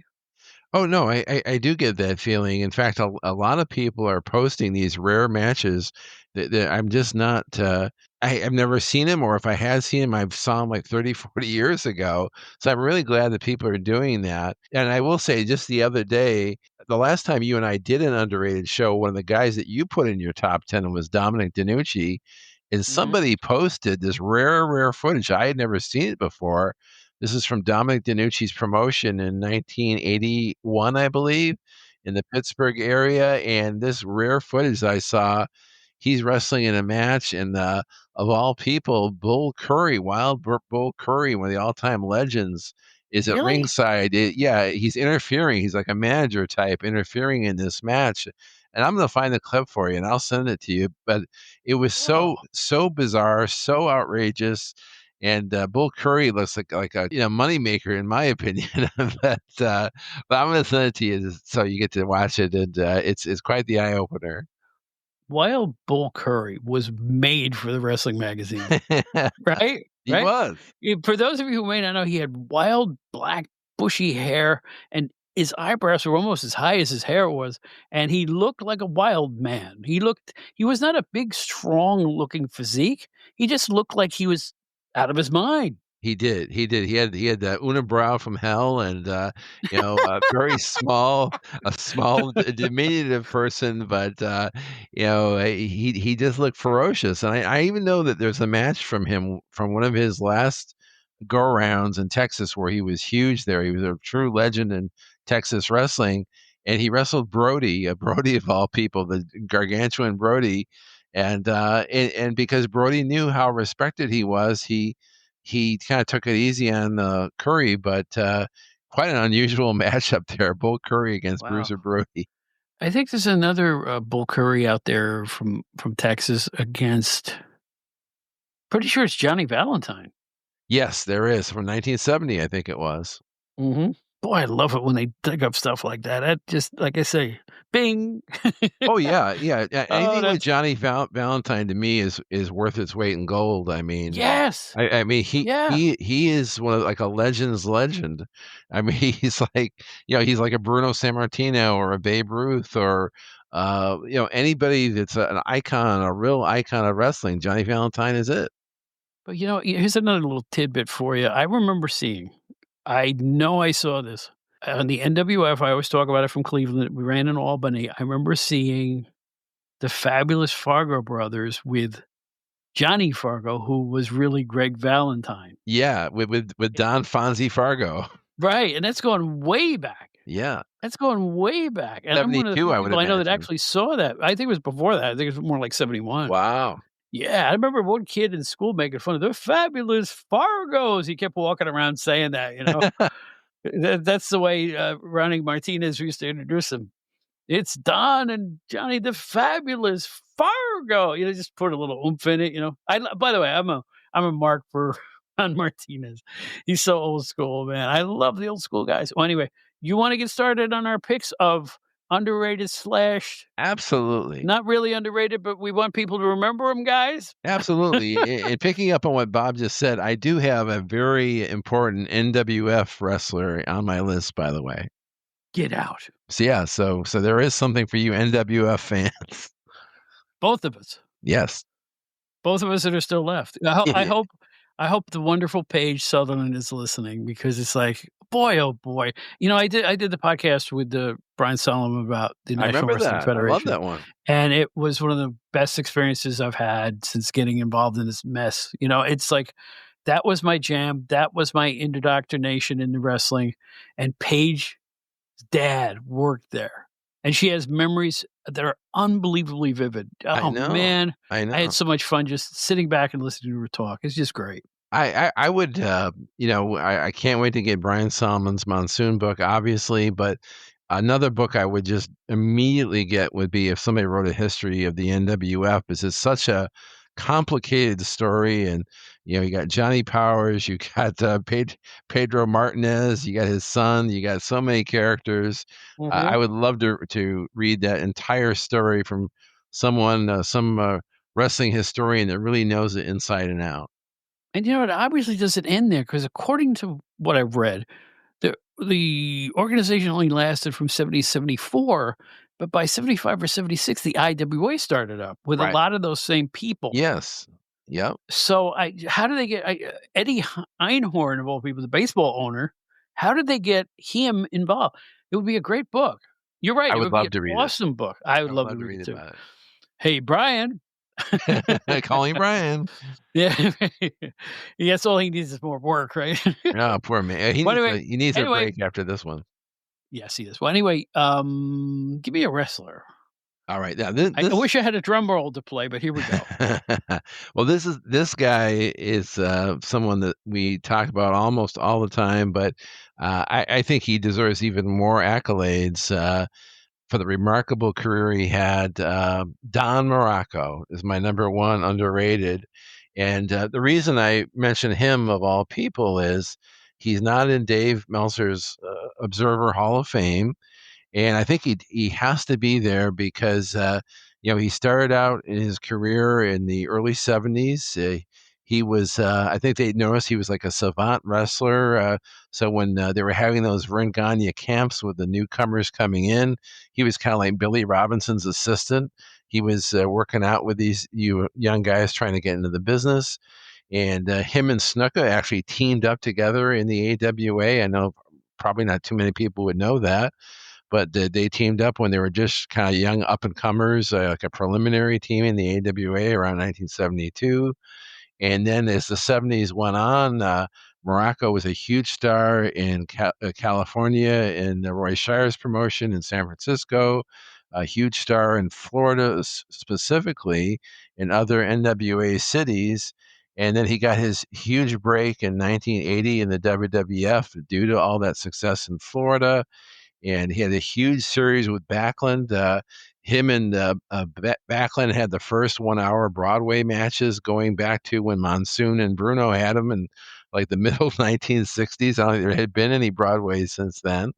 And then he had a historic feud with Jimmy Snuka in 1983, which it has to be singled out as one of the greatest moments in WWF history as far as a feud goes. He sticks around. He has a major feud with Hogan. He has a feud with Piper. He becomes a good guy. They call him The Rock, and he kind of finishes out his run.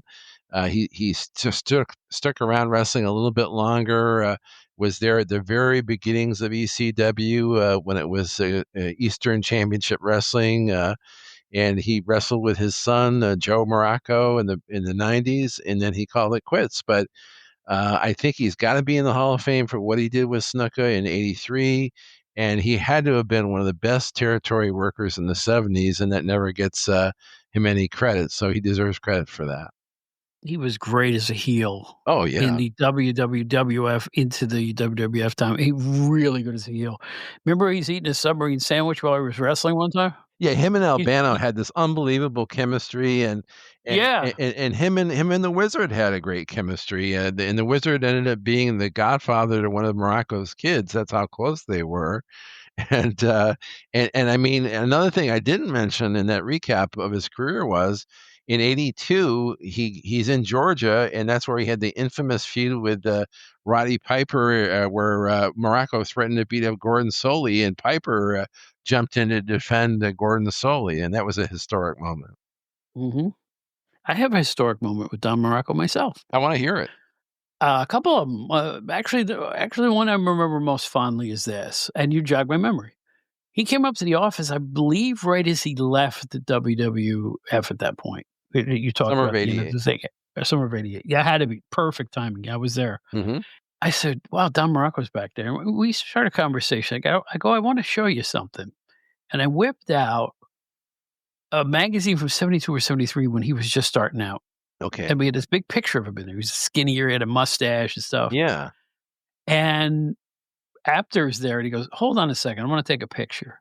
And I'm holding the magazine open, pointing at the picture of him, and Morocco has a look on his face like, "That was me?" And this picture was published. We had a two-page photo spread of pictures. It was either in the Wrestler or Inside Wrestling, and it said, "Don Morocco can't believe what Bob Smith is showing him what he looked like in 1971," or something like that.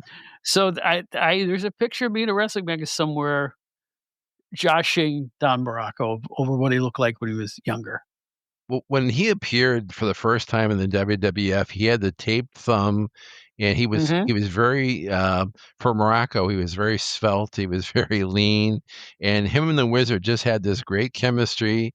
And nobody could bump like Morocco in those days. I mean, he did the now I think some today's fans would call it the Ric Flair bump into the corner, but it was originally the Ray Stevens bump, where you just kind of throw yourself into the corner and do like a 180 type, your body just gets thrown into the turnbuckles upside down. And he did that at MSG against Morales, and I had never seen that move before. And he was just incredible. But what was your second other interaction with Morocco? Oh, he got thrown into me at a UWF TV taping, that's all. I'm Okay. sitting at ringside and he goes I think, Sika smashed his head right next to me as I was sitting at the table, which can be seen on those videos that are floating around.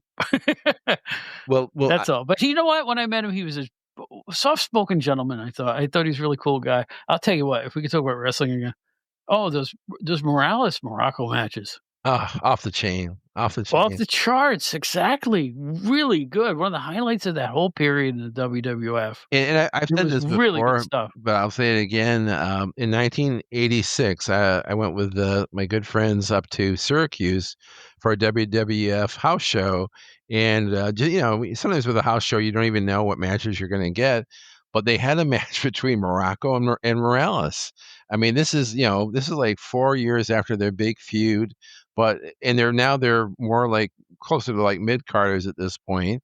But they had like a shorter version of one of their classic matches. I mean, they had this great chemistry together. They had just a great timing, and they had a great, shortened version of their match with lots of bumps and lots of Mhm. brawling, and I loved it. Folks, you wanna see some old school heat? Check out those MSG matches for the Intercontinental title. I'm telling you, Oh, yeah. it'll burn your toast, baby. I'm telling you, those matches are great. And you know what? They never left their feet. And by the time,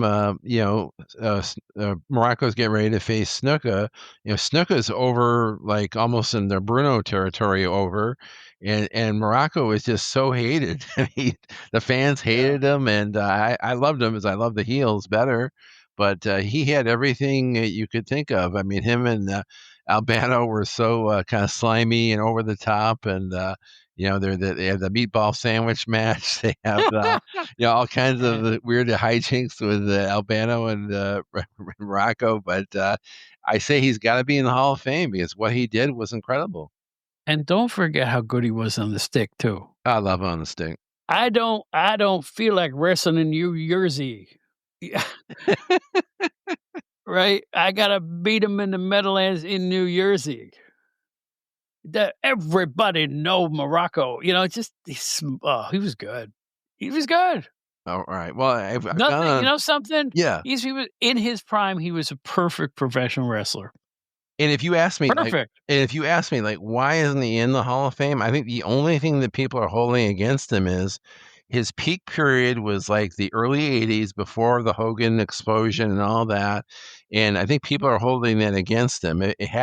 Had his peak period been in '85, '86 or beyond, when a lot of these younger people are watching it now, I think he would have been in the Hall of Fame by now. But they're like a recency bias against him because he was really big in like '82, '83, '81, those types of years. Are we talking to WWE Hall of Fame? I'm talking about Dave Meltzer's Hall of Fame, Oh, which Dave Meltzer's Hall of yeah, Fame. Okay, it's yeah, because 'cause I'm yeah, almost certain he's in the W. I he get is in the Hall of confused with Fame. these He halls is of in the famers. WWF Hall of Fame. Yeah, let's bring him to Albany, put him in that Hall of Fame. He belongs International. belongs there. Yes, Yeah, that's a nice Hall of Fame too. Everybody should check that out. All right, you want one from me? please, please. Everybody remembers Arn Anderson. Everybody remembers Gene Anderson. Everybody remembers Ole Anderson. But do you remember Lars Anderson? Hmm? AKA Larry Hanimi. Yes, Luscious Larry Heineme. yes. That's the pronunciation. A big, tough son of a gun.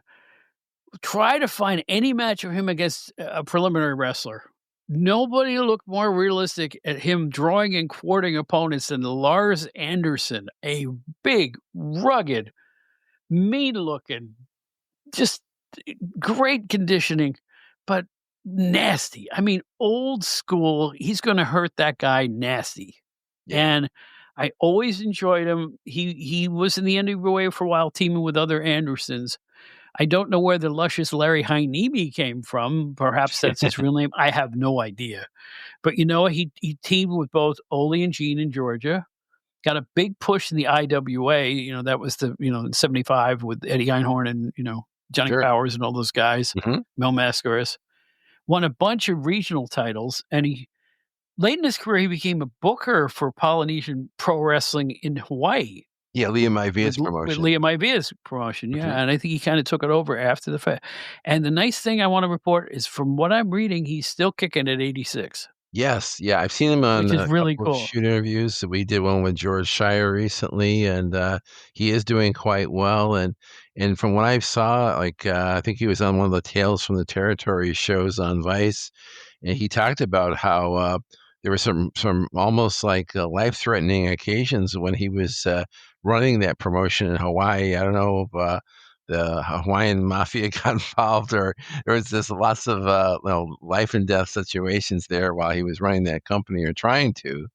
But yeah, he always looked like a real tough competitor, and he was a good representative of what they were trying to portray with the Andersons. That these were really like tough people that were, old school, raised on the farm, did all this hard work to become really, naturally strong and tough. And he fit right in with those other gentlemen you mentioned, Ole Arn and Gene Anderson. I'll tell you what, he's always scowling, and he just made you believe it was real. There was nothing fake about Lars Anderson or the Andersons, as a matter of fact. Look at them, Yeah. right? Look at them. There's nothing fancy about the Andersons. Did it work? Like Yes. gangbusters, because they knew how to work. And when I say work, I don't mean flipping off the rope, kids. I mean I mean work a crowd, work the pace of the match. Look at Larry Zbyszko. You could work. Stalling is working. Hmm. Larry Zbyszko would stall half his match. That's working a crowd. Right. It makes you hate him. It makes you, are you going to lock up, or I'm going to, everybody hated Zbyszko Right. because he never locked up until 6 minutes into the match, right? Right. You've seen it a million times. Right. That's work. Work is not a corkscrew dive Somersault. off a basketball hoop. Yeah. Ugh. Off of Ugh. three ladders.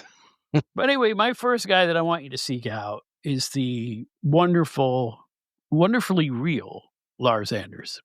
No, that's Now a back real to deep cut. That's a deep cut. And now back to Steve Gennarelli with another great star from the past.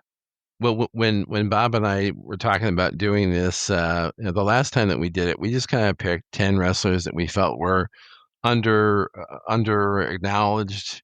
And this time I did tell him, I said, I wanted to throw a curveball in this time and not just limit it to the wrestlers in the ring. I wanted to put other people involved in wrestling in here, because there's a lot of people behind the scenes, people involved in wrestling, that don't get the total positive feedback that they should be getting.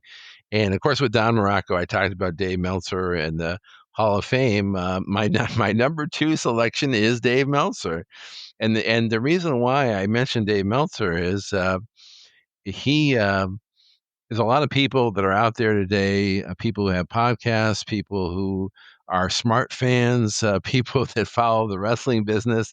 And there's a lot of them that like to badmouth this Dave Meltzer, saying he's someone who supposedly knows all this stuff, but he gives out wrong information, or, out of touch with reality, or he's just, who is he to say, what a good match is, what a bad match is. My opinion is that, before he started, and he started the Observer like in the late 70s, and it really kind of became a thing in 1980 and beyond. There had never been any real serious writings or missives about pro wrestling, nothing really serious. And he wrote all these great issues and obituaries and stories, and wrote histories about promotions, about eras of wrestling. He's written so much on the wrestling business that no one had ever tried before. And he was the first person who had like contacts within the promotion. So he was talking about the business and the box office and the revenue, and giving you real numbers. Before then, we had the newsstand magazines. Some of them were great, some of them not so good. They were more for entertainment. They weren't to give out facts and information. But Dave Meltzer started this thing of giving out more truthful information, more factual information, and now you have gazillions of wannabe Dave Meltzers who think they're the experts and give out information rightly or wrongly. So, what do you think about my choice, Bob, of Dave Meltzer? Well, I'm the only expert, really. Okay. And that's why we're doing No, this podcast. I kid. First of all, allow me this. In a world with Stephen A. Smith in it, people are complaining about Dave Meltzer? What? Right. Who? Huh? I rest my case, but I will say this. I've said this on the podcast a gazillion times. I'm going to say it again. All right. I go back when, the newsletters are starting to cut into my business, wrestling magazine, That's right. because people had the immediacy of the newsletters, whereas, it took a long time to put a wrestling magazine on newsstands, but it was more than that. It was Dave Meltzer writing about everything. That's right. Every federation, all around the world, every bit of news would be jammed into those 16 or 24 or 48 pages, however thick that newsletter was. And sometimes it was really thick, and you would bombard you with facts, figures. This guy's leaving, this guy's coming, this guy got suspended, this guy. I mean, every bit of minutia you would ever want about professional wrestling. Oh, but he's exposing the business, they said back then. Right. Well, you know what? Who doesn't expose it now? So I don't blame him for exposing the business. A newsletter reader is a different cat than the people who just turn on their TV every week. There were some people who just wanted more insider information. I don't damn him for that at all. He was a first-rate reporter. Now, that being said, I still think he is. But do I agree with this 4 to 9-star match ratings? Here's how I handle that. I don't care. Right, I right, don't care. I know what I consider a great match. It may not be what he considers a great match. Let him those are opinions. Those are not stone cold facts, folks. You gotta learn to even on news shows, separate facts from opinion. right, It's not the same thing. right. America has become so bad at separating fact from opinion. Truer words were You never can be said. both. You could be a journalist and you can be you can be an opinion writer at the same time. There's no rule that says you can't, as long as people know one from the other. And I think people need to smarten up in that regard. I think Dave's a tremendous human being. All my experiences with him, in communicating with him over the years, have been nothing but great. I mean, I don't even know if he remembers me at this point. But back in the day, I remember meeting him in person at the Meadowlands and Okay. speaking with him, and I just consider him a first-rate reporter who changed the way the game is played. Hall of Fame. Well, I don't care what Hall of Fame it is. I think that he has done the business a world of good because I think he opened it up to a new breed of fan. yeah, And how can that be bad? yeah, he had some very historical issues that really, took him from being just something for, like, a group of hardcore insiders to being really documenting the history of the business. I mean, I thought his he did this special issue when Bruiser Brody was murdered that talked about Brody's entire life, talked about the murder, and to me, that was groundbreaking. That was just off the chain groundbreaking. I know he did a kind of an expose with Billy Graham around 91 when Billy Graham was coming out of the closet about all the drugs and his own drug use and steroids and what have you. And then I think when Bret Hart had the big Montreal deal with Vince, he chronicled that like no one else had ever done. And I know, and I haven't bought the Observer in a long, long time, but I know as years have gone by, he has gone back and done these really well done articles and pieces where he's talked about the history of different promotions, and he's talked about like the WWF as an example, like in the 60s, the 70s, the 80s, how it grew and how it changed. Same with the other promotions, he's written about them. I mean, Bob alluded to it. I mean, it does seem a bit weird to me that, say, a Steamboat Flair or a four-star match from 1989 maybe isn't as good as, say, a Kenny Omega match today. That I disagree with. But, as Bob said, those things are kind of trivial when it comes to the great body of work he has and the fact that he did something that no one else would have done or could have done in the wrestling business. When my favorite wrestler died, Baron Mikel Cicluna, when he died, Uh-huh. first of all, I was shocked that the New York Times did an article about Cicluna when he died. The New York Times. That's very cool. Secondly, the work that Meltzer did on his bio of, Cicluna after he died was worth a year's subscription. I mean, it was perfect. He got every nuance of his career. No, he wasn't a jobber. He did this, he did that. Even remember that Blassie managed Cicluna for about 9 minutes in 1975. Small little things that nobody else remembered. He remembers. I have to. He's Dave Meltzer. He's the standard. I'm No. sorry. Well, And I know that the Jim Cornettes are all up on him about his opinions. Again, that's fine if you're upset about that. You can talk about that. We're all big grown ups here, I think. But as far as I'm concerned, I don't get all up about his match ratings or his opinions about AEW or anything else. I just look at the good he did.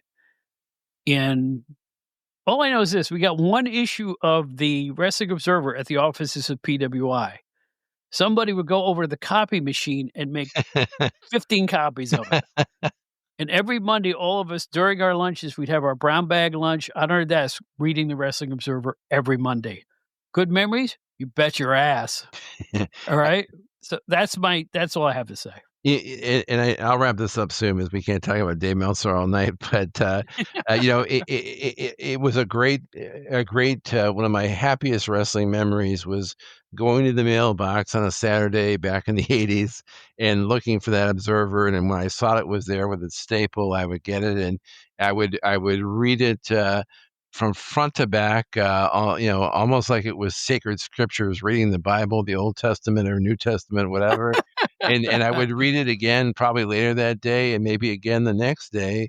And for people wondering how come Steve Gennarelli or John McAdam know so much about wrestling is because we read those newsletters like they were sacred scriptures, and we were able to retain that information because it meant so much to us, because wrestling that we love so much wasn't taken as seriously as, say, baseball, hockey, or the other things that we love. So anyhow, I'll wrap that up, but I want to hear about your number 2 underrated person. Oh, he's not number 2. He's number 1 in my heart. No, I'm kidding. Hey, everybody remembers Handsome Harley Race. Well, maybe you don't. You remember Harley Race, but you don't remember what he was known as, Handsome Harley Race in the AWA. But that's not who I'm talking about. No, I'm not. He had a tag team partner. He Yes. was a pretty boy. And hard And to he believe he wasn't was very a pretty boy. He wasn't pretty at all. It was Larry Hennig, father of Kurt Hennig, who doesn't get talked about anymore as a major star in professional wrestling. And he was. Nobody could have been a better pop to a budding star than Larry Hennig. Probably one of the early, I'm not saying the earliest, but he was an early clothesline guy. He called it the axe. Mm-hmm. You know, he put the pad on his elbow. Yes. And he would run into people, and they would do triple somersaults across the ring because of the sheer power of this 285-pound mastodon. He was just a big, rough, tough guy. He did have a stint in the WWF for a while, and I don't remember which champion. I don't remember which year. I think it was around 73. You're They right. brought in Larry You're the right. It Axe was Hennig. against Pedro Morales, and I think he Mhm. wrestled Bruno as he was leaving the Federation. There you go. So, yeah, he had and they won a bunch of tag team Race and Hennig were kind of perennials in the AWA. As he got older, he mellowed when Kurt took the seat, and he became a big cuddly teddy bear. And I want you to find the match of Baron von Raschke and Kurt Hennig versus the Road Warriors from somewhere I think in Wisconsin.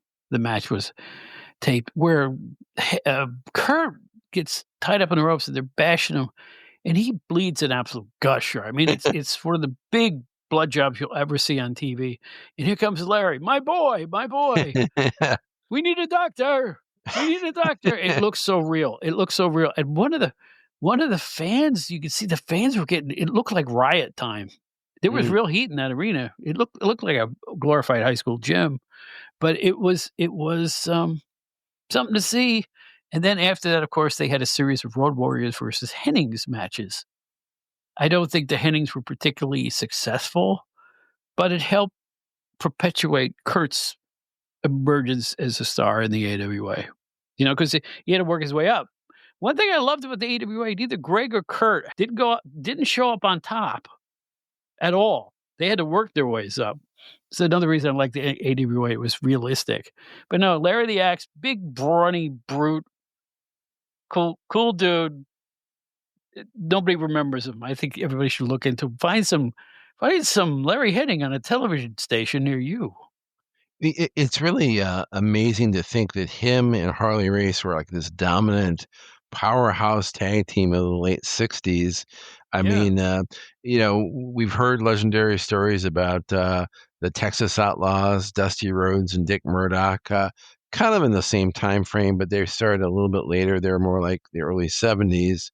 But to think that Harley Race would go on to be this great single star, he'd become one of the perennial NWA champions, And it's been speculated that if Larry Hennig had had the desire to go on the road and to do what Harley did, to travel throughout the year, to go to Japan more often, to travel more to more international circles, it's been speculated that he would have been nearly or as big a star as Harley Race. But he wanted to stay at home, have a family life, and that's how Kurt and the other family members really benefited from that. But yeah, you're absolutely right. Another guy who's been kind of forgotten to time.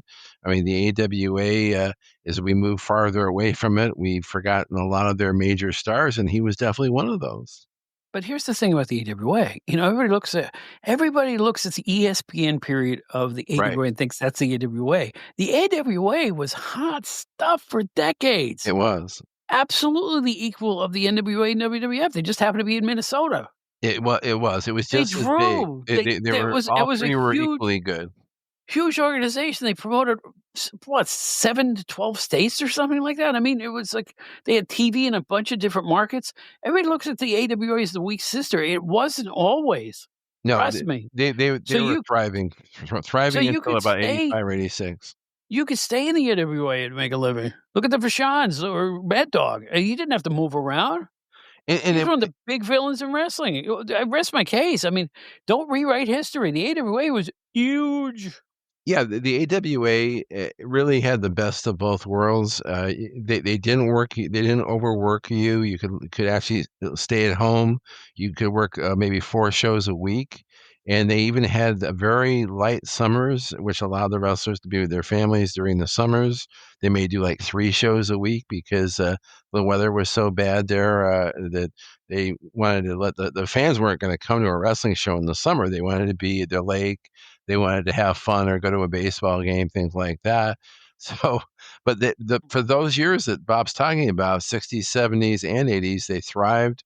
And you're absolutely right. People just talk about the AWA, the dying days on ESPN, that they don't realize there was about 25 great years before the last few years of failure. So.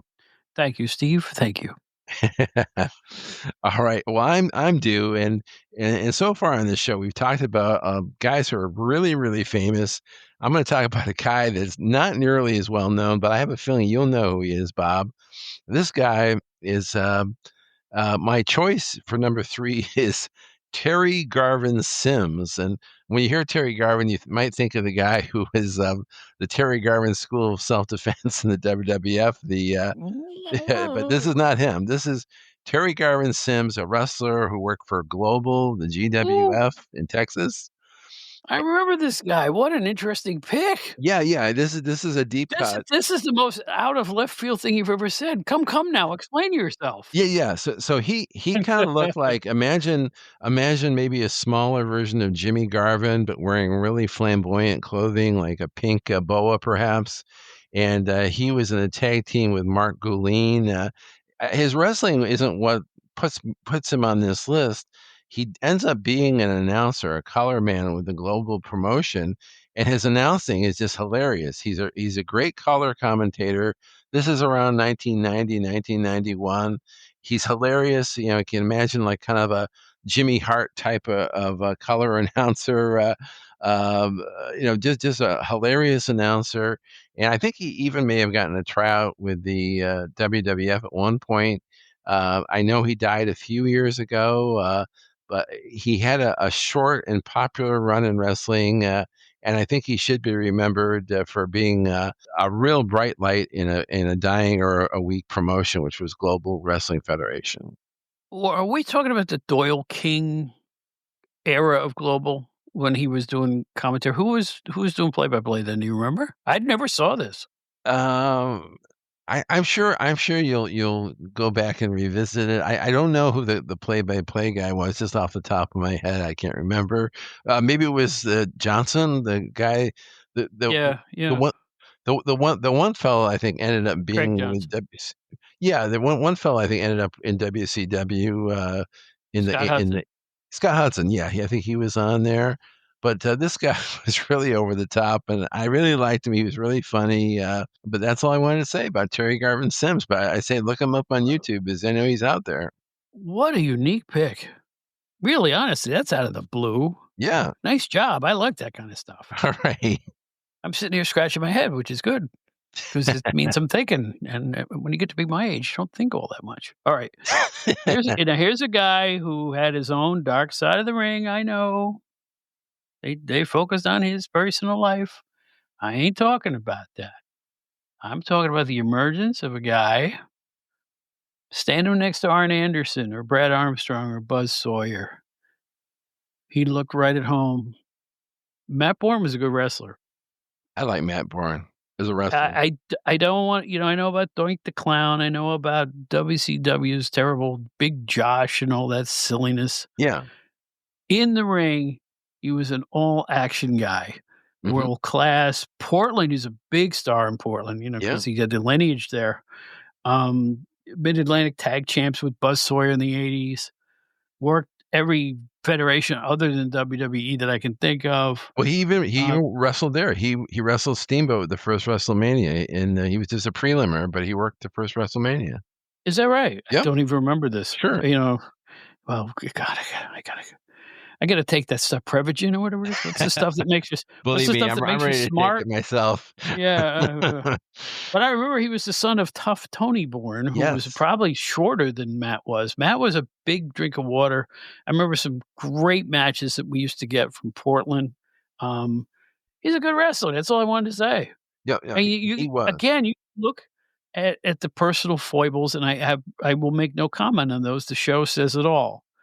I'm just talking about him as a professional wrestler. I thought he had a unique charisma. Sometimes you could tell if he was a good guy or a bad guy. He was just different.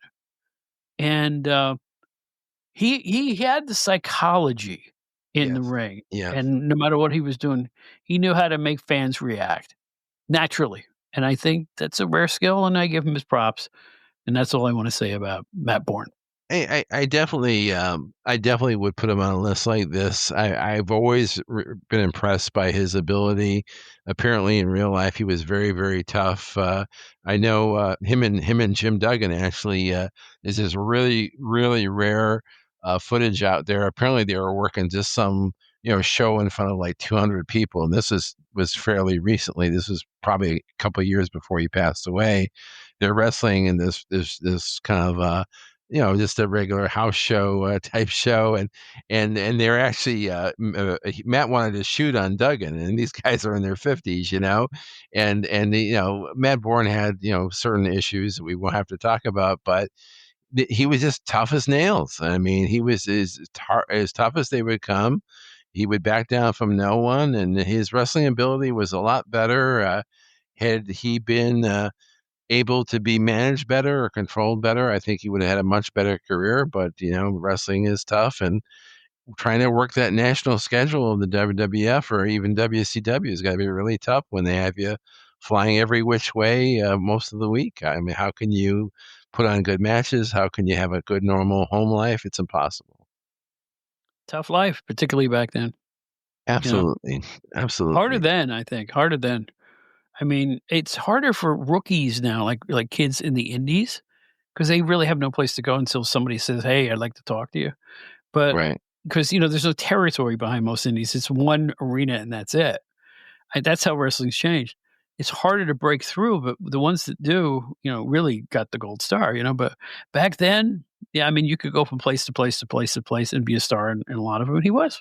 This is gonna be another very deep cut, and, but I think this is someone you're more familiar with. Do you remember Scott McGee? Does that name ring a bell? Yes. Yes. So Scott McGee was the son of a longtime wrestler named Jeff Ports, and he wrestled in the Mid Atlantic area. He had a good run in the early '80s in Florida, and where I got to really appreciate him was in the WWF. He had a brief run around 1986. He was just a preliminary guy working house show matches, and he was just so impressive in the ring. I saw him live in Binghamton a couple of times, and to me, when I watched him work in the ring, to me, he looked like he was patterning himself after like Dynamite Kid. He had that same kind of work rate emphasis and style of a Dynamite Kid. I think he was born in overseas or in Britain probably, And I think that they could have put him into the British Bulldogs unit as kind of like a third member, but I know he had some health issues. I think it's at one point he did have either a stroke or a seizure or something that ended his wrestling career. That's why his wrestling career ended abruptly. But man, this guy had it in the ring. He could have been another Dynamite Kid. I don't think he had the personality to be like a major wrestler, but he had the work rate, he had the moves, and he was just an excellent worker in the ring. Interesting choice. Yeah, Really, another one out of left field that's a there. deep cut there. Mm, yeah. Okay, since we talked about him before, I swear he was on this list. I am not making this up. The Fabulous Fargos. Yes, Don Fargo was on my list. I am serious. I, Don Fargo, I a have no problems with multi-decade that. career, the ultimate rugged, tough guy with the tag team, the Fabulous Fargos. He also teamed with Sonny Fargo and also Jackie Fargo for a while. Just a big, rough, bleach blonde bum. Just a tattooed, nasty, gnarly. He also had I think some kind of a biker gimmick for a while. Yeah, He tagged with Rene Goulet as the Legionnaires. that's right, the Legionnaires. Yeah, and it just was weird. Well, we gotta go back. I don't I didn't even understand the gimmick, but that was it. Rene Goulet and Don Fargo, the Legionnaires in Indianapolis. Just an old school heel. When he walked in the ring, you said, "Look at this bad guy." Yeah, you mentioned the biker gimmick. I think he did team with Chris Colt maybe at one point, and I Yeah, I know think so too, yeah. and I know in the late '70s, probably because of the popularity of Happy Days, he did call himself, Fonzo Fonzie or Fonzo. Fonzo Fargo. Fonzo Fargo, yeah, and Yeah, I'll tell you something else. The last time I saw Don Fargo was in the waning days of the EWA. He showed up for a couple episodes and did jobs. he did. I think he wrestled Snuka at one of the shows from the Showboat, and, Yeah, yeah. and to see him on there, I mean, a guy who had been, he probably wrestled at MSG in the '50s. I mean, it's He worked from the amazing. '50s to the '80s. Amazing. Astounding. How can you not consider him underrated? And there is videotape of him out there if you scour hard enough. And this is gonna blow you away, Bob. There's this one wrestling game that I have, a video game called, Showdown Legends of Wrestling 3. It's a game for the PS2. I never really graduated beyond the PS2, PlayStation 2, but I made a Don Fargo wrestler for that game. You could make wrestlers, and I made him in the game. I'm gonna pull out my camera and take a picture of the Don Fargo I made and send it to you. Don't go there, because I made a Bob Smith first baseman for the Mets in MLB, one of the early MLBs, and Yeah. I even made him look like me, had a Really? mustache. Yeah, Really? yeah, it was pretty good, and I didn't make him too good, I felt funny about if you make a character and put the stats in, it's too easy to fudge it. Well, I I made made him a line drive hitter and a slow runner, which is what I used to be. Well, I made the Don Fargo, look like the '86 version from that ESPN taping that you're telling me about. Wow, we gotta get a life, you know that? I'm proud of this nonsense, really. I really am. I kid, I kid, I kid. Hey, I bet you got another wrestler in your mind, don't you? I do. So we're up to number 5, and this guy is somebody you know a lot better than some of these characters I put up here. Another AWA legend who was a legend in Texas and other places, the incomparable Red Bastien, who was one of the Wow. all-time great, like a wrestler's wrestler. I mean, this guy did it all. He was a big tag team star in Texas, a big AWA tag team guy, and a guy that, in my opinion, should have been a first ballot entry into Meltzer's Hall of Fame, but has never made the Hall of Fame. I know Gorilla Monsoon in a book about sports was asked who are the top 10 wrestlers of all time, and Gorilla Monsoon put Red Bastien about number 6, I think, on that list. And I mean, I can't dispute it. I mean, this guy could do everything. I mean, he worked for the WWF behind the scenes. He was a talent agent, a talent scout. He was involved with that Rick Bassman who discovered Sting and Ultimate Warrior. I was going to say Anabolic Warrior, but he did everything with wrestling. I mean, he's a referee in that one match with Piper, and he falls backwards and hits his head against the 3 turnbuckles. One of the funniest referee bumps you'll ever see. I mean, he's somebody completely underrated. Yes, and the passage of time has not been kind because he had such an old school look, the mustache, the red hair. Yes, yeah, he used to The even be singlet, the. right? I The think singlet, he also a red singlet. That's outfit. right. Yeah, That's right. And he was one of the presidents of the Cauliflower Alley Club too. I mean, absolutely he was true. so involved in the business, like every aspect of the business. That, to me, he's got to be in the Hall of Fame. A Red Bastille would never go over today, but you know what? He was a major star for a decade and a half, 2 decades. He really was. I mean, another AWA guy, another guy who traveled a lot. Well, I bet you, like Sami Zayn probably thinks he is like a Red Bastille No, he because doesn't. Please, he probably thinks he is. Sami Zayn. He probably thinks he is one. I'm floored by that comment. Sami Zayn probably goes as far back as I don't know Triple H. Oh, yeah, okay, maybe you're right. It's just a decades thing. Hey, Sami Zayn, tell me about Red Bastille. Humana, humana. I don't think it's there, but I would love it if it was true. Yes, Imagine yeah. that. One of my big influences, Red Bastille. Oh man, he was so stoic in the ring. He never even waved. And from what I saw of Red Bastille, it's true. He was very stoic. He was one of those Yeah. guys. Red Bastille, he just put his hand in the air. One of those Right, guys. right. And very scientific, but when fouled, could mix it up with the best of them. Is that a good description? Very good, very good. All right. Well, I like that pick. Excellent pick. Thank you. Now you're at number 5. I want to hear your number 5. When Abdul the Butcher came sauntering down the aisle, people ran for their lives. When the Sheik decided to make his way to the ring, people would avert their eyes. You know who scared fans in the 70s into the 80s? Maybe even the 60s, if I'm remembering correctly. The Mongolian Stomper. Oh yeah, Archie Gouldie. Archie Gouldie, that's right. And huge in Canada. I mean, he both as a bad guy. He would literally stomp you at one of the most amazing athletic physiques in the history of the sport, right? Mhm. Yeah, Tall right. and sinewy and just not an ounce of fat on him. And you could tell he was a exercise junkie, but he had that leer. Bald headed, he had that leer. Ooh, And I this actually guy considered him rough. for my list. I mean, talk about a Really? small world. I actually considered him for mine. Yeah, like I said, I wrote down a dastardly villain early on with a menacing scowl that would just make the fans, go, "Ooh, I gotta get away from this guy." Big boots, right? And he would literally stomp his opponents into submission, the Mongolian Stomper.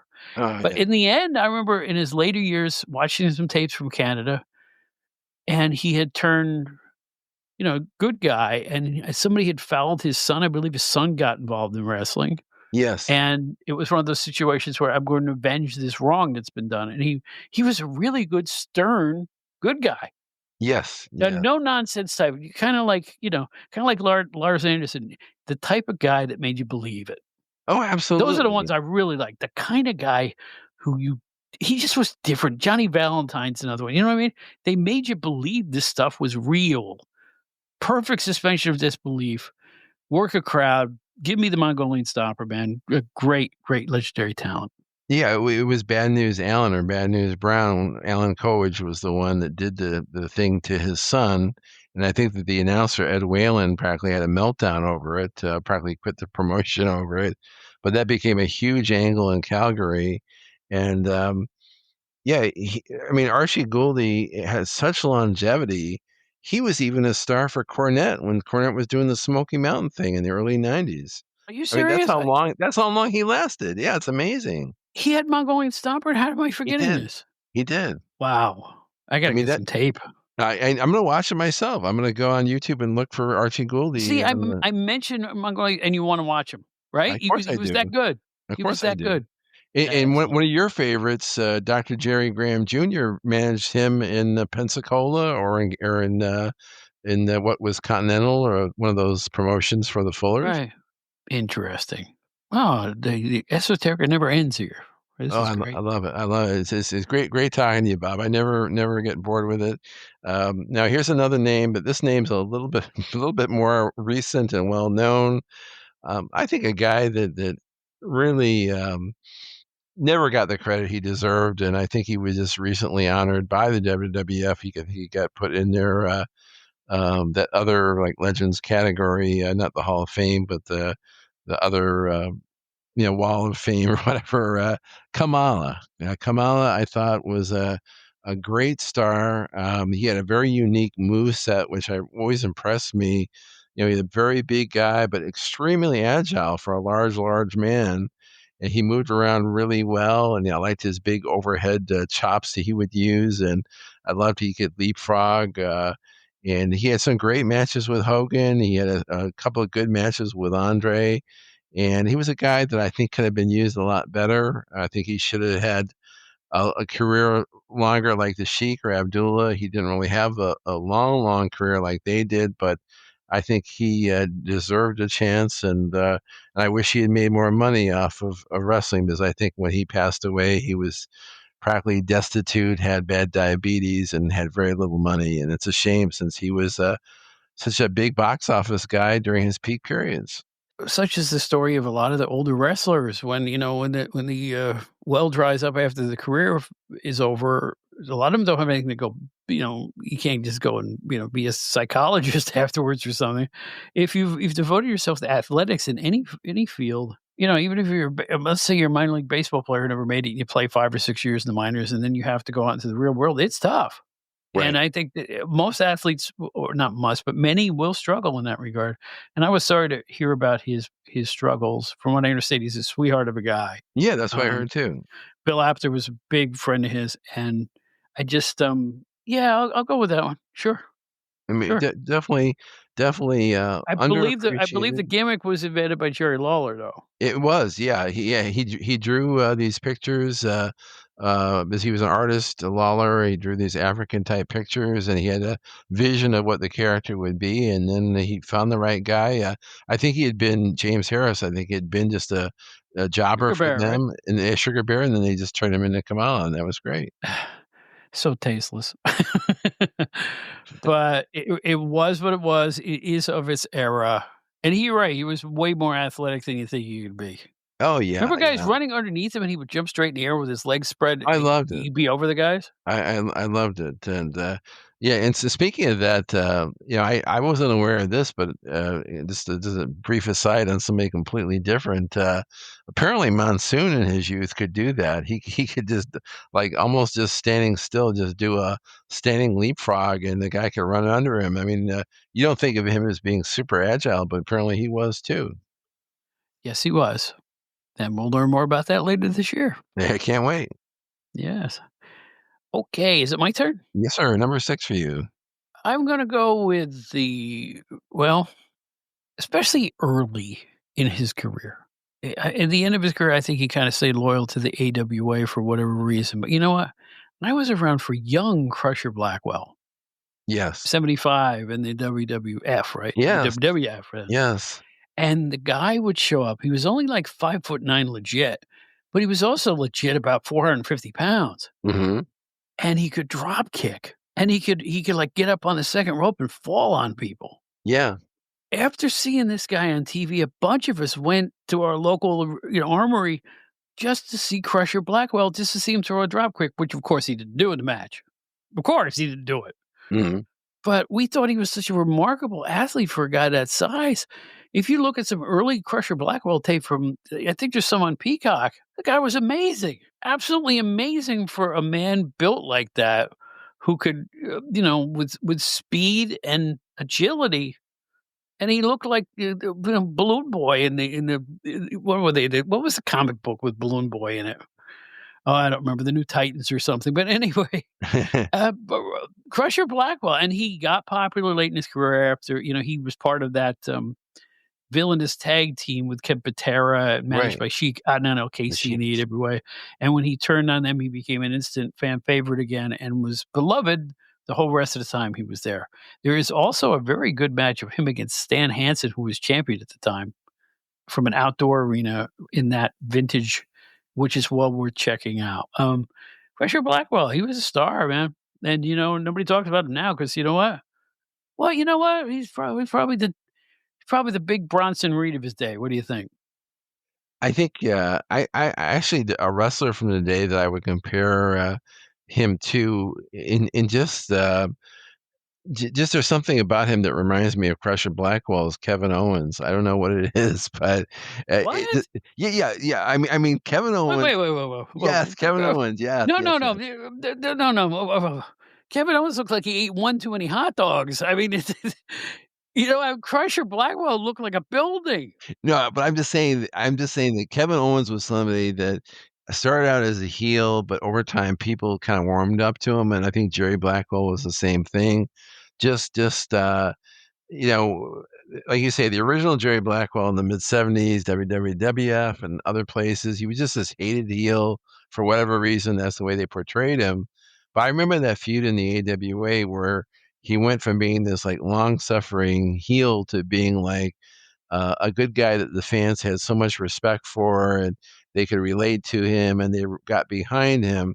He really seemed like kind of the man of the people, like somebody that they really believed in and they could really relate to Jerry Blackwell. So yeah, I like that transformation. He went from being hated for no good reason to being kind of a beloved figure out of the respect for his work and all that what he did.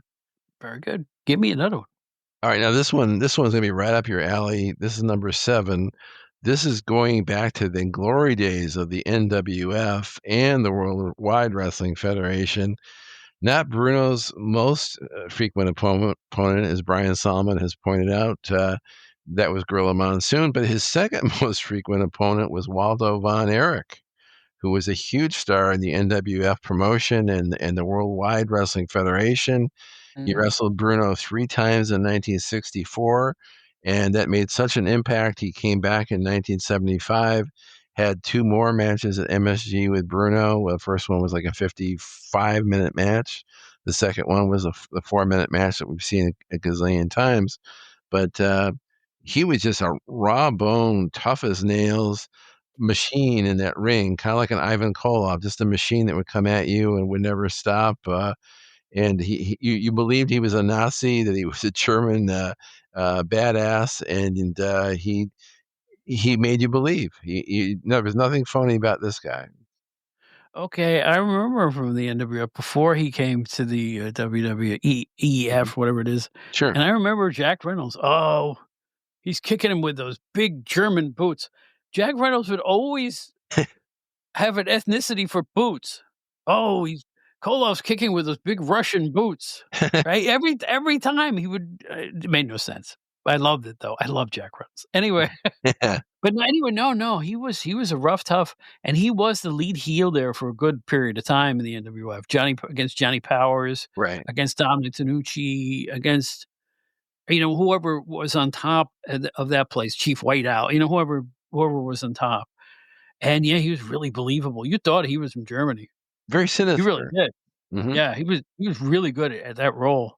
Yeah, I like that pick. And he's Very, very not remembered. You're yeah, right. yeah, yeah, he is somebody that kinda fell through the cracks. I mean, people like you and I that have good memories and people that read the minutia, yes, they would remember him, but when people think about WWF, they think about Billy Graham or Koloff or Ernie Ladd, people like that.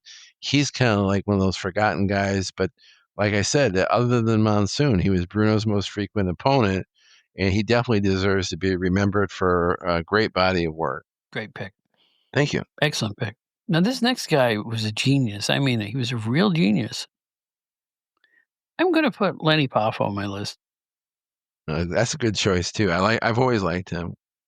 Goes way back to the '70s, working for the Sheik of all people with his dad as that version of the NWA World Tag Team Champions when he was starting out, and of course there was the other ICW in Kentucky or whatever, where him and Randy and the miser Angelo Poffo were running the place. But you know what? I had a long conversation with Lenny Poffo once, a long conversation, like a 20-minute talk with him. Mhm. And we talked about the type of wrestlers he looked up to when he was a kid, like Leaping Larry Shane Sure. and a bunch of the real high flying, drop kicking, really limber wrestlers, and people forget that, but, you look back at the genius in the WWE, and that was a guy who was really effeminate, and he started wearing these long flowing wigs. Do you remember that? And it was Yeah, just right, very strange. But, and he always kinda had I don't wanna say swishy way about him, but he wasn't he would read the poetry off his Frisbee, all that stuff, you know what I mean? right, You didn't think of him as a tough guy, right, but boy, was he athletic. I mean, he could contort his body in some ways that few wrestlers could. He could fly all over the ring, take amazing bumps. I mean, throughout his career, he was really, really good, a good talker, and on top of it, in his waning years, unfortunately, he's left us, but in his waning years, he was like an encyclopedia of wrestling that would be one of the best people to watch online talking about the old days. right. I have nothing but respect for the entire Poffo family and, Lanny too. No, he learned from the miser how to be, tough with a nickel. I mean, he knew how to save his money, but, uh, but he was a great interview. I love those shoot interviews with him. I loved, hearing him talk about his career and, very dramatic guy in the way he would talk, very, unique, and I heard him say something about Ricky Starr in one of his interviews, that Ricky Yeah, Starr was yeah, yeah. another old-time star who was very, dramatic and very, almost, feminine in his moves, almost like ballet moves and what have you, and I think he picked up on some of that. It had that kind of, almost androgynous appearance at times, but he turned out to be a good heel as the genius. He got a little goofy there at points, but I think he proved to the world that, the WWF did kind of undervalue him or underuse him when he was there all those years.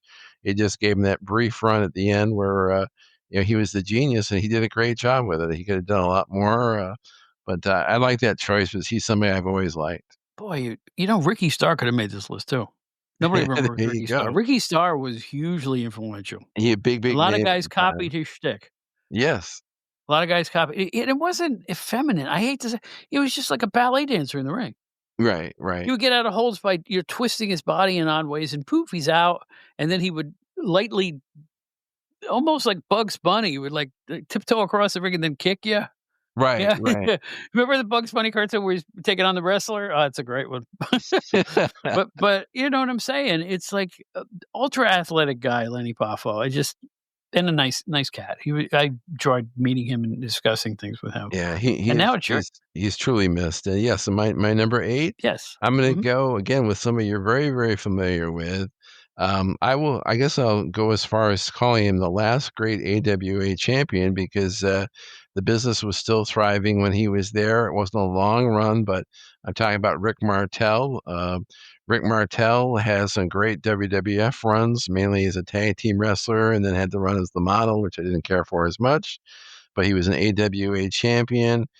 Even in the late '90s, as we got to the Monday Night Wars era, he was wrestling for WCW and looked fantastic in the ring against Booker T, and they had a feud together. So from the mid to late '70s till the end of the '90s, so over 20 years, he was a phenomenal worker in the ring. He's not in the Observer Hall of Fame. I think he should be there. He's not in the WWF Hall of Fame. I think he should get invited to be there. But he was, one of the easiest to watch wrestlers, just, fluid motion in the ring, just great athleticism, and, he was one of those guys you could always make you proud that you're a wrestling fan because he looked like $1,000,000 in the ring. We must be brothers from another mother, because 'cause I'll tell you what. Here's my next pick, Tony Garea, one of his WWF Tag Team Championship partners. There you go, yes. Tony Garea won 5 tag team championships with 4 different partners. You remember who Calhoun, Ho, Zbyszko, and Martel. You're too good. You're too good. Now I can't use that on my upcoming trivia show. Damn you. But anyway. Damn you all. But no, Tony Garea, let me tell you something. Let me tell you something, you young whippersnappers out there. Number 1, Tony Garea wasn't all that over. Yes, he was. I was there. Oh, man, in the Matinee Idol, in the early WWF appearances in '72, yes, he was. He was way over. Secondly, he could work. He was a great seller. Great seller. When he was getting beat up, another one of those guys that made you think it was all real, you know? He had the soft-spoken way, matinee idol look. Again, you don't elevate a guy like that many times if he's just another guy. That was, Gino Brito or something, Tony Garea was a perennial in the WWF because he sold tickets. He was a strong silent type, like, Gary Cooper in the Yeah. movies, you know? When Graham won, I think one of his first opponents was Tony Garea. That's right, they had a TV match, and then they wrestled at the Spectrum and other places. I saw him in Albany. Okay. I did. They took that all around the circuit. So all I know is Tony Garea. You know something? He's one of my all-time favorites because he's one of the ones that brought me to the dance in '72 when they were first started being on TV in my area. I thought he was a really, really big star. And now let me tell you something. Never saw, at least when he was young, never saw a better drop kick ever. Yeah. Way up there. I mean, Yeah. it just from a standing position, way the hell up there. Yeah. People forget he stopped drop kicking at all by the time the '80s, were around. But in his youth, holy smokes! I believe he's a Steve Rickard protege from Australia. Yeah, and I think actually when he got to the States, he arrived in Florida, I believe, and I think Jack Briscoe gave him a lot of seasoning, a lot of training down in Florida. Yes, I believe you're absolutely right about that. And I will tell you an anecdote I've never told anyone else, but when I would go to wrestling every month in Binghamton, there's this one young kind of busty girl at ringside, and she was the only attractive looking female fan I had ever seen at wrestling. She was always in the first row, always ringside, and I could tell that the one wrestler that she wanted to get their attention more than any other was Tony Garea. She didn't care about Backlund, didn't care about anybody else, but she liked Tony Garea, I could tell that. Well, of course. Devil may care, Playboy. There you go. All right. Is it mine or yours now? I don't remember. It's yours. Well, we're down to the final 2. My Yes, we are. number 9 is, a guy you're very familiar with, huge star, from the late '60s to the mid '80s. I'm talking about the dad of The Rock, Rocky Johnson. I think he's very underrated as far as his performance in the ring. A great wrestler in the ring, wrestled pretty much everywhere. NWA mainstay, wrestled in the WWF in the late '60s, came back, had the big run with Tony Atlas in the early to mid '80s. I thought he was phenomenal in the ring. I know there's some things people have said about him, his outside of the ring activities and his family life is bizarre. But as far as him being a wrestler, I think considering how difficult it must have been being a black professional wrestler in the '60s and the '70s, working with a lot of prejudiced promoters who were very behind the times and had probably very racially insensitive. For him to have a career like he did, I give him an A plus plus. I mean, I don't know how he pulled it off, but he had a magnificent career. He's being inducted into the International Pro Wrestling Hall of Fame in Albany in October. I hope so. And I believe he deserves it. And Oh, Tony he's Atlas phenomenal. Tony Atlas is being inducted too, so it's gonna be a big one up there. They're Lita, more people. I mean, I don't have a complete list yet, but I'm going to be there again. That's And, fantastic. yeah, and, well, I have to. It's near my hometown. It's like, I know so many people up there, and it's just worth the trip for me to go up there. I need a reason to go because my parents are gone and everything like that. So Sure. I can go up, visit some relatives, talk to some old friends, the whole 9 yards, so Of course. yeah, but he deserves every accolade, or as Lex Luger would say, "allocates." Right. So, Right. all right, give me is it my turn? Yes, sir. It's You're at my number turn. 9. This is a big star. I'm not gonna say a lot about him because he was huge at the time, but nobody talks about him anymore. Edouard Carpentier.